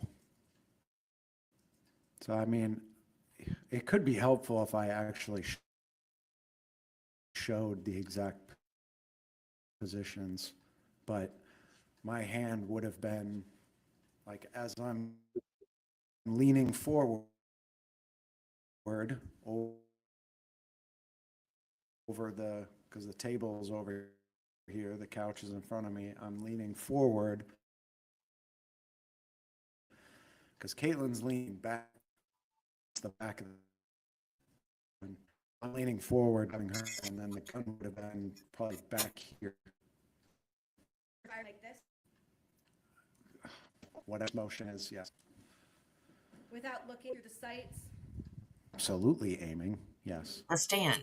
so you couldn't see the exact location where that barrel was pointed, correct? When someone fires a gun tens of thousands of times, you know where it's aiming at all times. You know where it's aiming when you're standing like this with your gun here.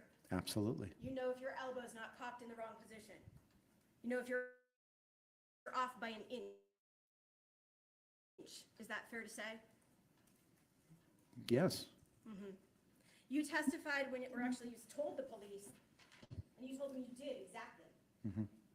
You described exactly where on her head she was shot, correct? Yes. On the side of her head in a place where it was covered by her hair. Yes.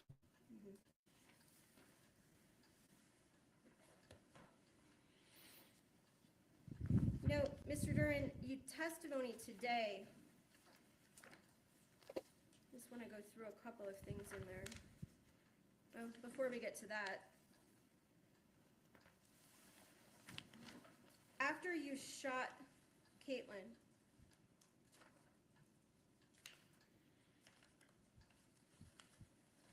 that's when you began loading the car, correct? Afterwards, yes. You packed food and water. Yes.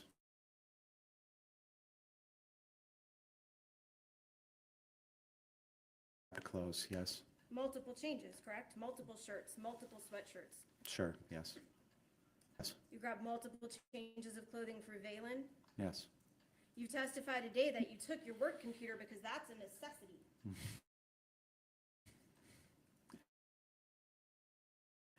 That's, I needed to get out of the area immediately, yes. Because you had murdered Caitlyn. No, absolutely not. I had I guess I should clarify, yes, I had shot her, but at no point did I ever think that it was murder. No. But you ran. I got out of the area and made sure that my kids were safe, not just physically, but mentally. Well, after you shot Caitlyn, there was no danger in the house, right? Just her body on the couch. Yes.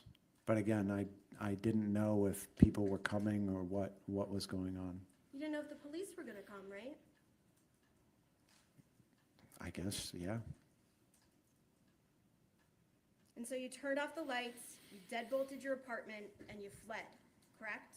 Well, again, I don't even really remember doing that, but if you say that happened, then sure, okay. Well, you have to know it You have the happened, testimony of stupid. the people who went into your house, correct? I did.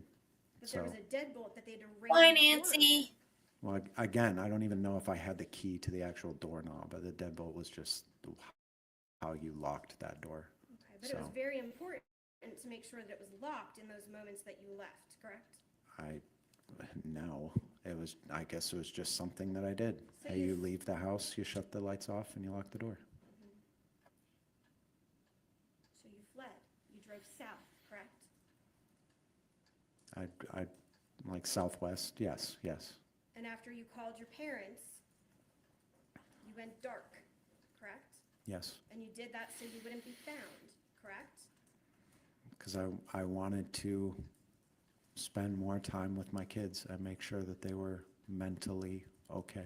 And you knew the police were gonna look for you because there was a dead body in your apartment, correct? I did, yes.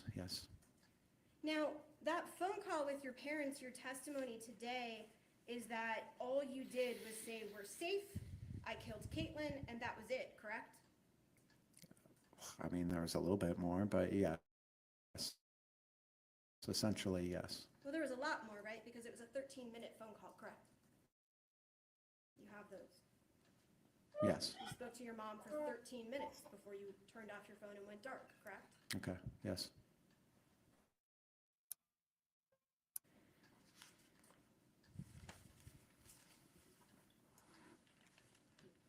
Even after you decided to turn yourself in, you didn't call the police and say, "Hey, I'm gonna come turn myself in," correct?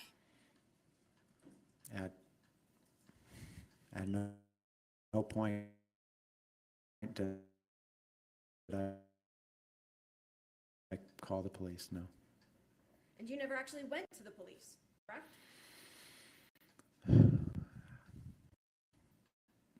Correct? Yes. Your girls, right?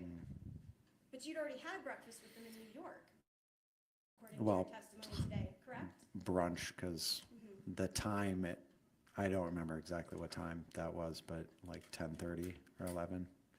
But You wanted to yeah, delay being with the police or turning yourself in for as long as you could, correct? not as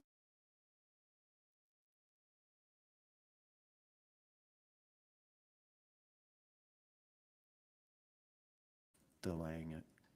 Now, Mr. Did you check to see if she was still alive? But no, So you I didn't check? never specifically went up to her body, no.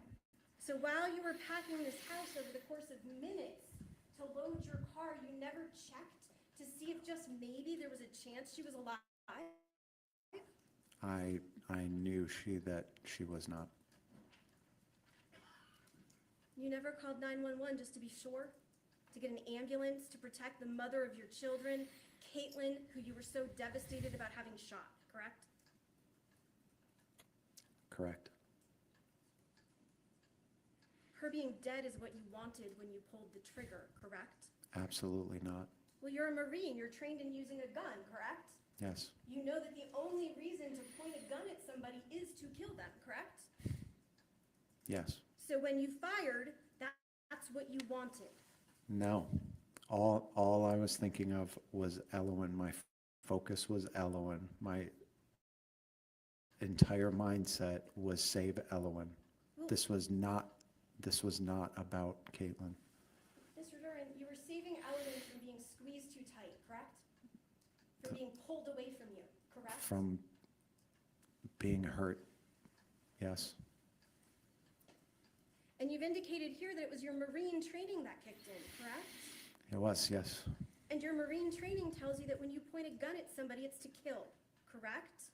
yes, And so the end result that you knew would happen when you pointed that gun at Caitlyn was that you were going to kill her, correct?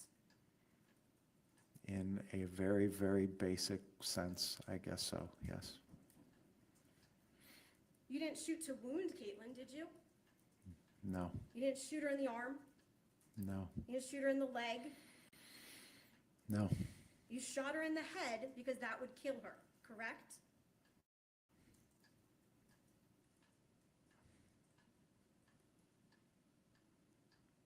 sure, yes. I mean, Mr. Duren, your defense here today that you want to be justified is that you acted purposefully with deadly force to kill her because she was hurting Eloise.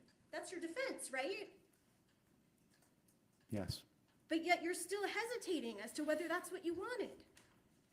because I didn't want, I never wanted Caitlyn dead at any point.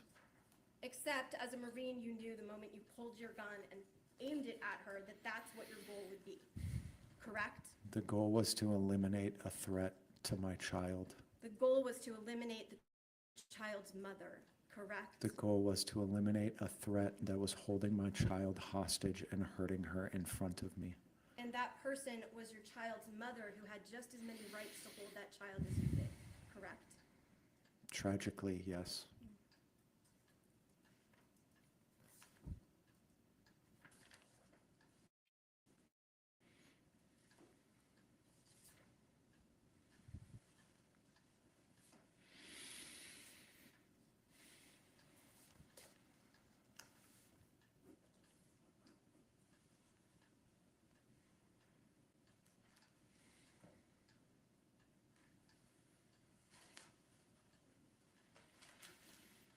Mr. Duren, in your testimony, well, again, your defense is that you shot Caitlyn and that it was justified, correct?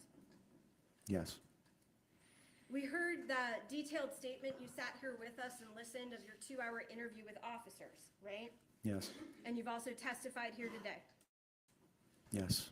At no time during that statement you gave to officers, right after this incident happened, did you tell the police that you had to kill Caitlyn to protect Eloise, did you? I didn't specifically say that, but with me describing the event, I described that. You described that Caitlyn wouldn't let go of Eloise, correct? Yes, You described that she was holding Eloise in a bear hug, correct? yes, You told officers that her not letting go was the tick that caused you to shoot her. no. The tick was her screaming. I think in the interview I said her yelling. Well, isn't it fair to say that during the interview you actually never said that Eloise yelled horse shrieks, correct? I did say that.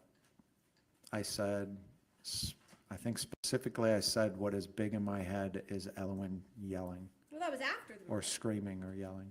That was after you fired. No, that was just before.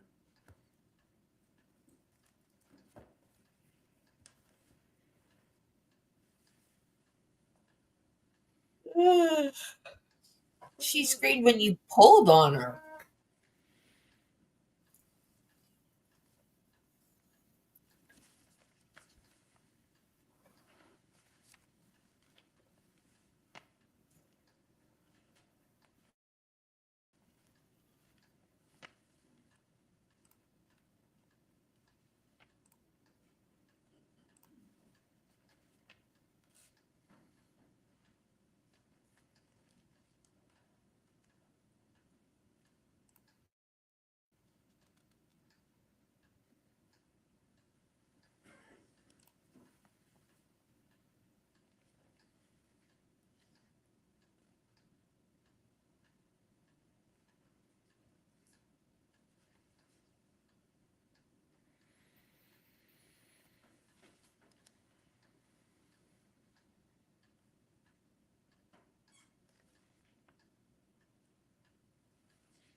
marked for identification purposes as State's Exhibit 27. I believe that, Mr. Duren, you're welcome to look through this, but most of the actual incident starts on about page 58. Moving forward, once you go ahead and look through that transcript and tell me or tell us, or look up when you find where you told the police that Elowen screamed before you shot Caitlyn.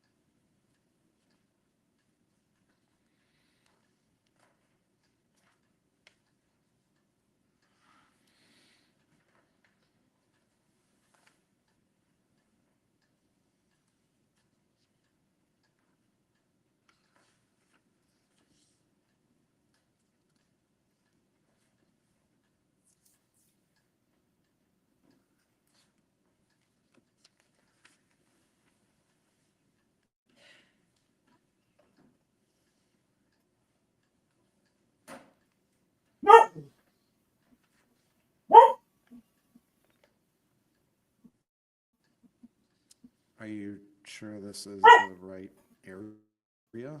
Is this where it is? You're welcome to look through the entire transcript, sir, if you can find it. What, Belle? Stop. I'm sure my attorneys know.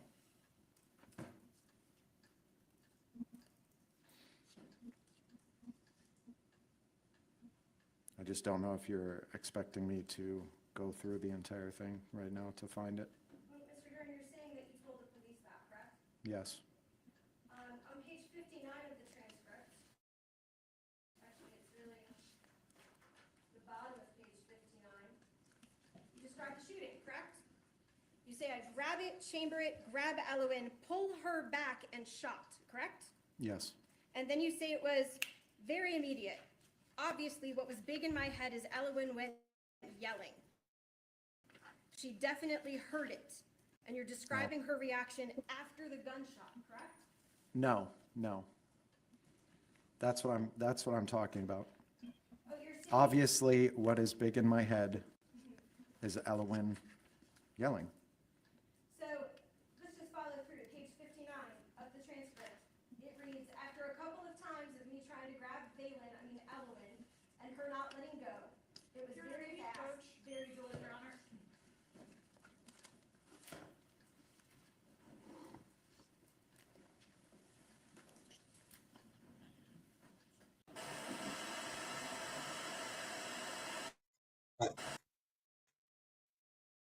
What is big in your head is you're an idiot.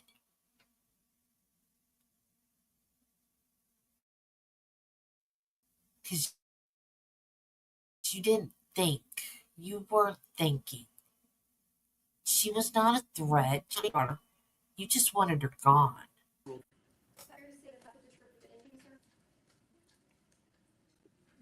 That it was indicating what?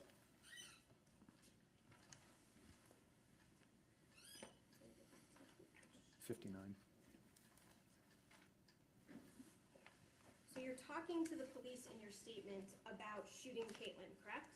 Yes. You described the shooting of Caitlyn. Yes. And then you say, after you shot, Elowen went to yelling. No. I'm saying, it was finger snap, very immediate, as in my reaction to her being hurt was very immediate. Obviously, quote, obviously what was big in my head is Elowen yelling. And that follows with, she was complaining about the loud noise in her ears, correct? And then there was pauses about how I don't think she saw anything.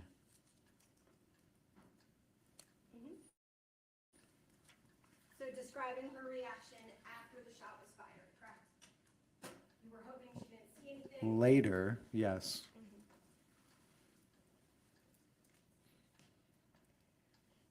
At no time during the interview did you tell the police that you had killed Caitlyn because she was going to be kidnapping Elowen, correct? I had suspicions but I didn't know of any specific plan, no.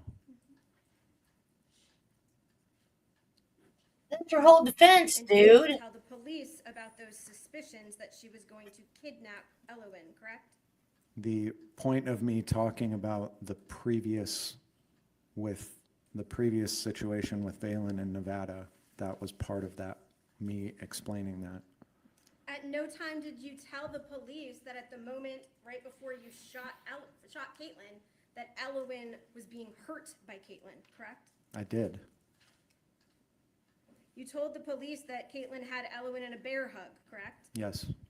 That Elowen was crying, possibly because you were arguing, correct? I said because she was being hurt and because of the arguing prior to. You said because Caitlyn was holding her tightly, correct?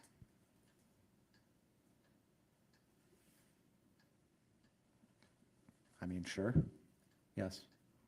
In fact, you told police that Caitlyn had never threatened to harm Elowen, correct? She never directly threatened to hurt Elowen, no, but she was still doing it in front of my eyes. Today, in fact, you've testified and used the word hostage, and you've testified to say that Caitlyn was holding Yes. Elowen hostage in front of you in your home, correct? And yes, because even though I was describing a hostage situation and Sergeant McLaughlin knew I was because he asked me about hostage type situations, I never actually said the word hostage. So I'm clarifying that yes, I'm specifically saying hostage, yes. Right, even when Sergeant McLaughlin gave you that opportunity, you didn't say it, correct? No, I did, I said yes. Well, he only asked you if you had training in hostages, correct? That's the question you were answering. If I had trained in hostage type situations, and yes. Meaning, yes, this was what was going on, so, and yes, I've had training in this type of situations. Now, today, Mr. Duren, you've testified that before you shot Caitlyn, you begged her to let go of Elowen, correct? Yes, You never once told the police that during your interview with them, did you?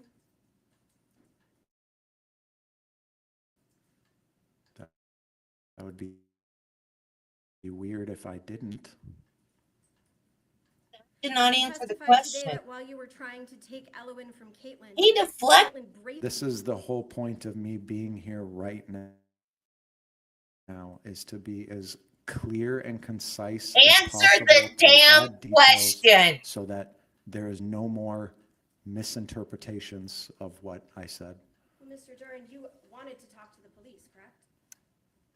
I did, yes. You knew that you were talking to them about the murder of Caitlyn Naffziger, correct? At no point did I ever think that this was a murder. You knew it was important when you talked to the police to tell them everything, correct? Well, even he said that there was a million things that I would probably think of to say. And those million things are actually the details now of this offense. Take my oath right now very, very seriously, and I'm telling the truth. You've testified today that on the day that you shot her, Caitlyn was demanding that you pay her more money. You said an unheard of amount, correct? A substantial amount, yes. You didn't tell the police that information either, did you? Did I not?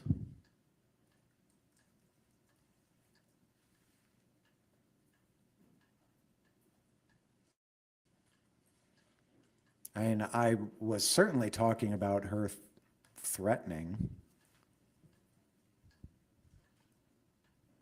I guess I don't directly recall if I said if it was specifically about money or not. When But we say threatening, you mean her threat to call the police and take the kids, correct? yes,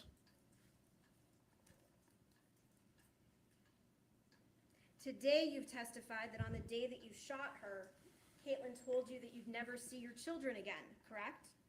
yes. You never told the police that during your interview with them, did you? I guess I do not recall.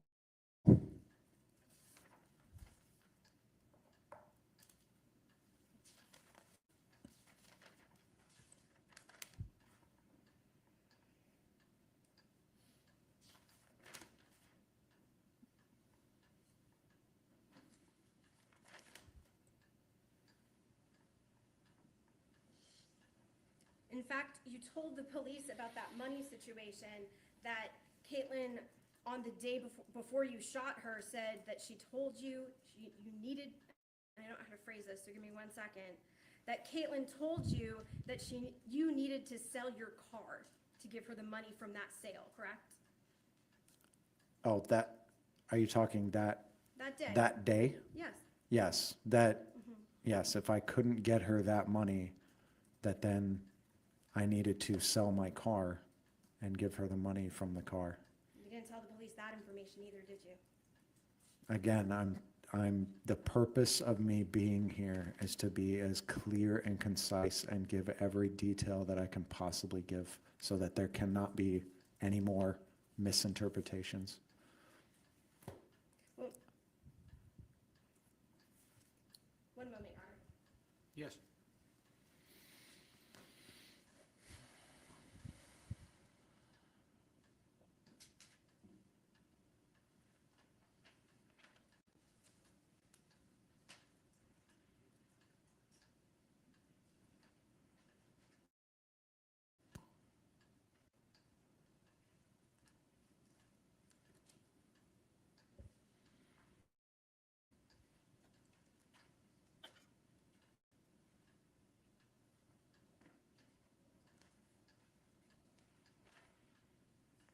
Yes, yes.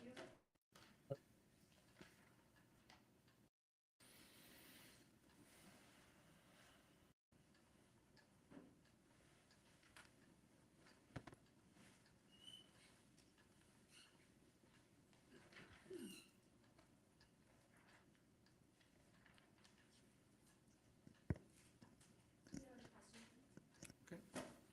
Redirect.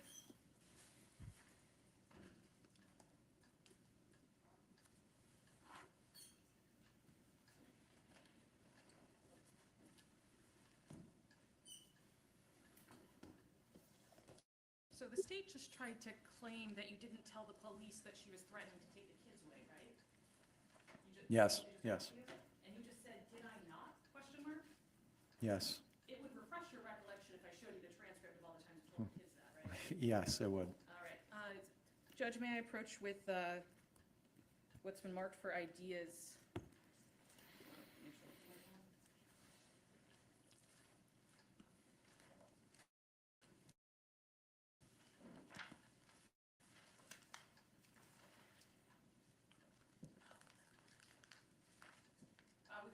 What's been marked for ideas states 32.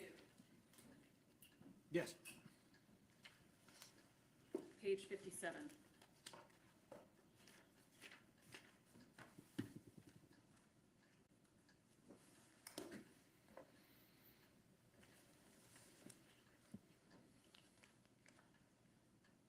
Do you want me to say it? Lines 1 and 2, does that refresh your recollection about whether or not you told the police that she was threatening to take the kids away? Yes.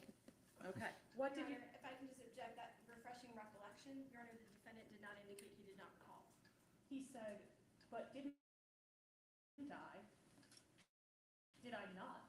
Was his answer to your question.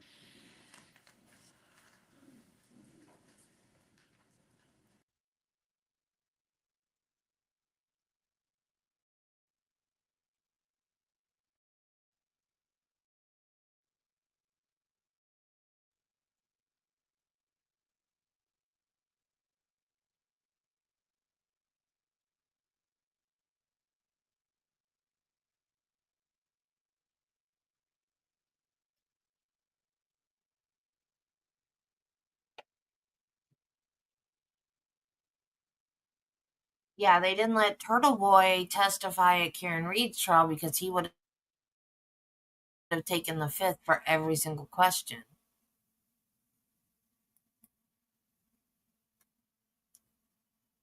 He's not answering the questions, he's deflecting.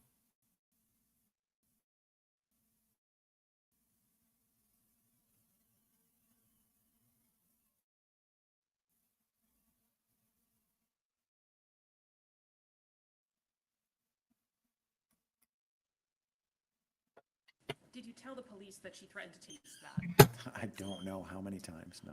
Would it refresh your recollection if I showed you the transcript? Yes, it would.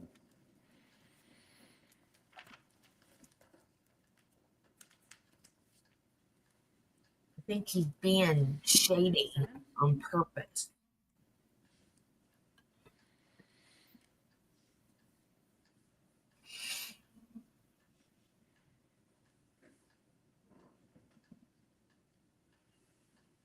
Take a look at page 58.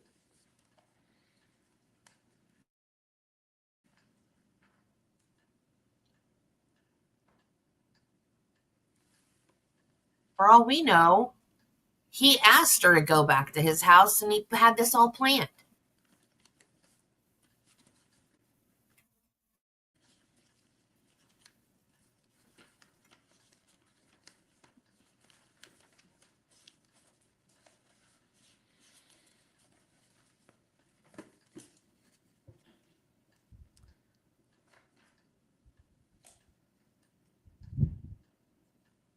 See if it's there multiple times on page 81.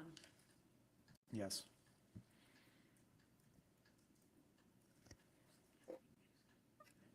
Check page 83.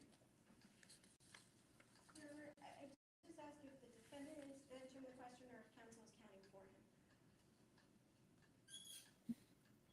Oral,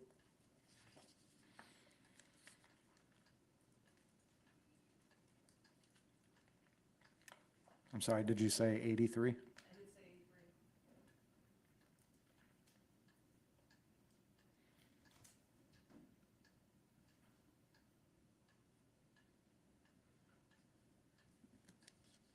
I see it.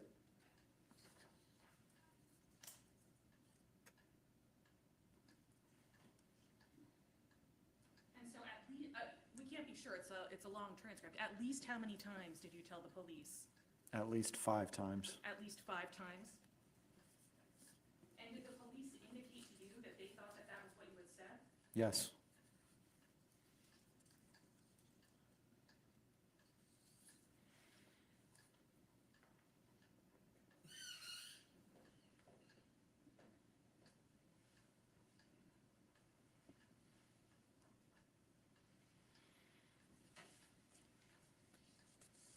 I'll take that transcript back from you.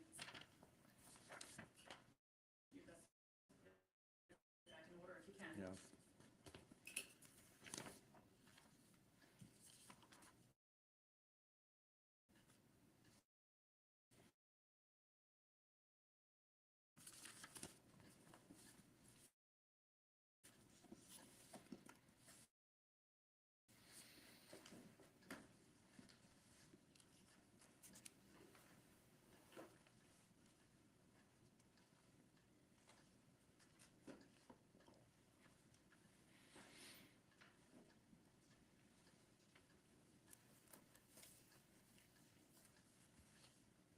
You testified earlier that when this was happening, when you were seeing your child being held hostage in front of you, you weren't angry.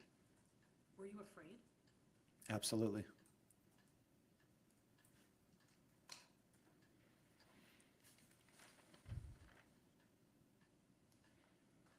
What was different that night than past arguments about custody?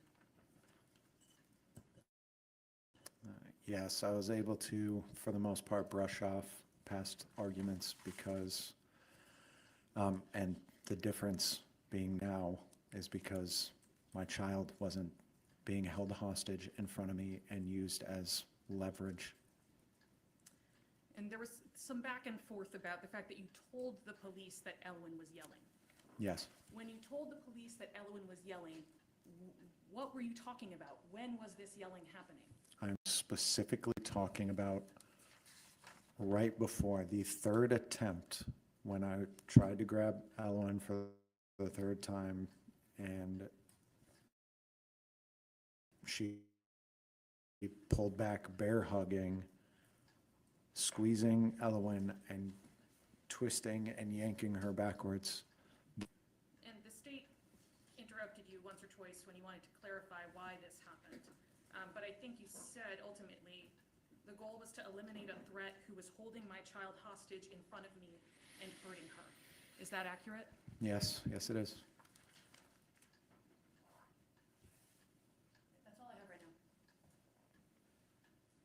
Recross. Very briefly, Mr. Duren, the last question the state asked you, the one that council has just gone in and had you count inside of the transcript, let me ask you again. You testified today that Caitlyn told you before you shot her that you would never see your children again. Is that your testimony today? Yes. And that is something you never told the police, correct? That specific sentence, maybe not. It's not what was on page 57 or page 58, correct? That you just looked at with council. Okay. It's not on page 81 or 83, correct? Okay. Is that a yes, sir? Yes. Because you never told the police that Caitlyn made such a threat that day, correct? If you are insinuating that I'm lying right now, that is not true. I am here clarifying, being as clear and concise as I possibly can be. No other questions. Okay. Can Mr. Durden step down? Yes, sir. Okay.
Okay, what are we doing next? Okay, council approach, please. You have another witness? Are you resting? What are we doing? I'm hungry. Ready for lunch.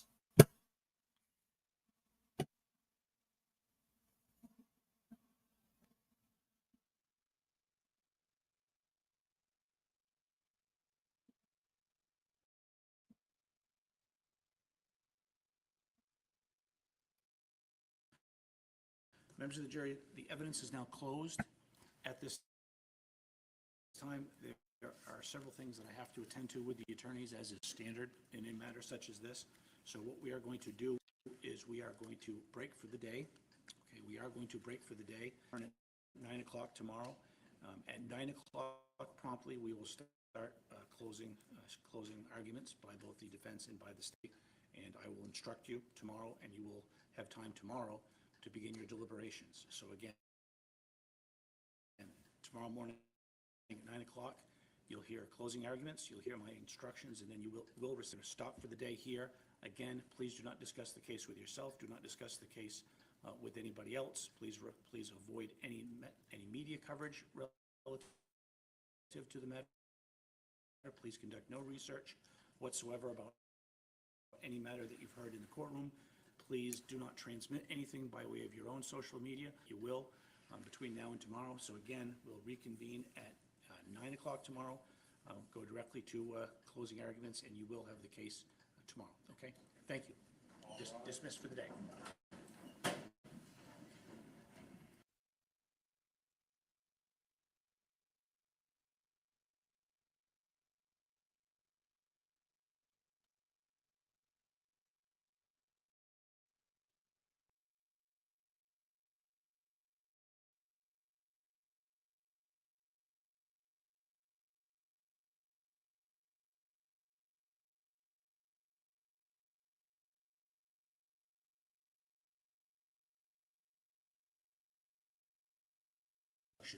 Court and be in recess until 1 o'clock. Thank you.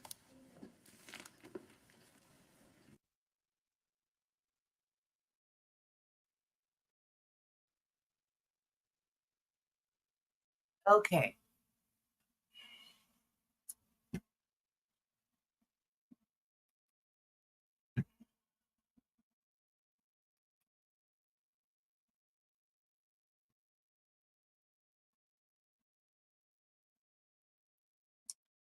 Now we have some decisions to make. There is a new trial that started today that we can watch, or we can take a lunch break now and then at 1 watch the charging conference for this one. They're always boring. Or we can watch Brooks. So we have 3 choices for the rest of the day.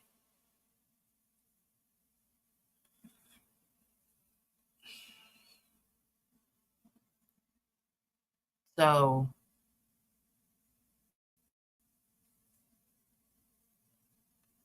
Brooks, new trial, or charging conference. There's only 4 people in here right now. Everybody left. And one of them's me.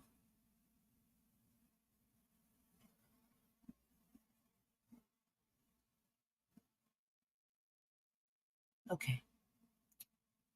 I'm going to call it. We're going back to Brooks.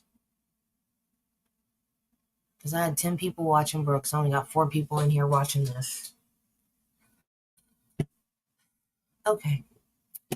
So, I guess we will watch Brooks' new trial. You want to do the new trial? Okay. Anybody else? The new one is a guy killed his girlfriend and hid her body somewhere.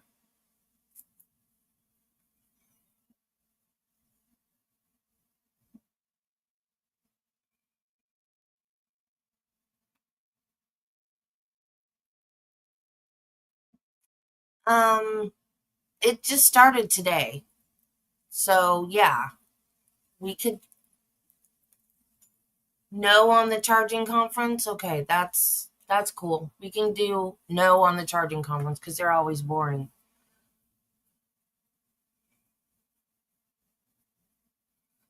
We could wait and start the new one tomorrow and get caught up. Well, we have to do closing arguments tomorrow on this one.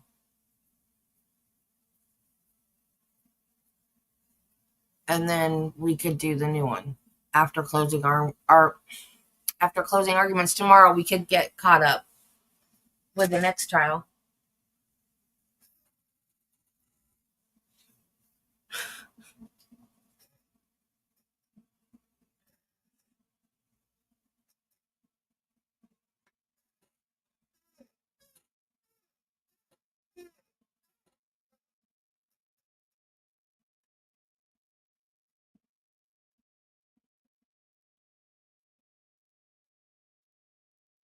And we ended right in the middle of his most disruptive day.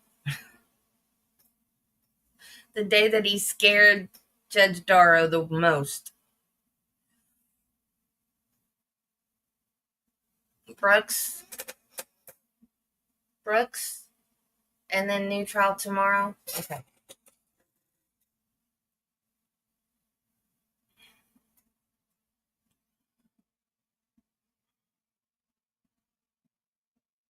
Okay, so Brooks. Okay, let me start a new stream so people know we've switched because we lost people when we went to the new trial. So let me make a new stream. So I guess just look for it, okay? So I'll make it real quick and I'll see you guys in a few minutes.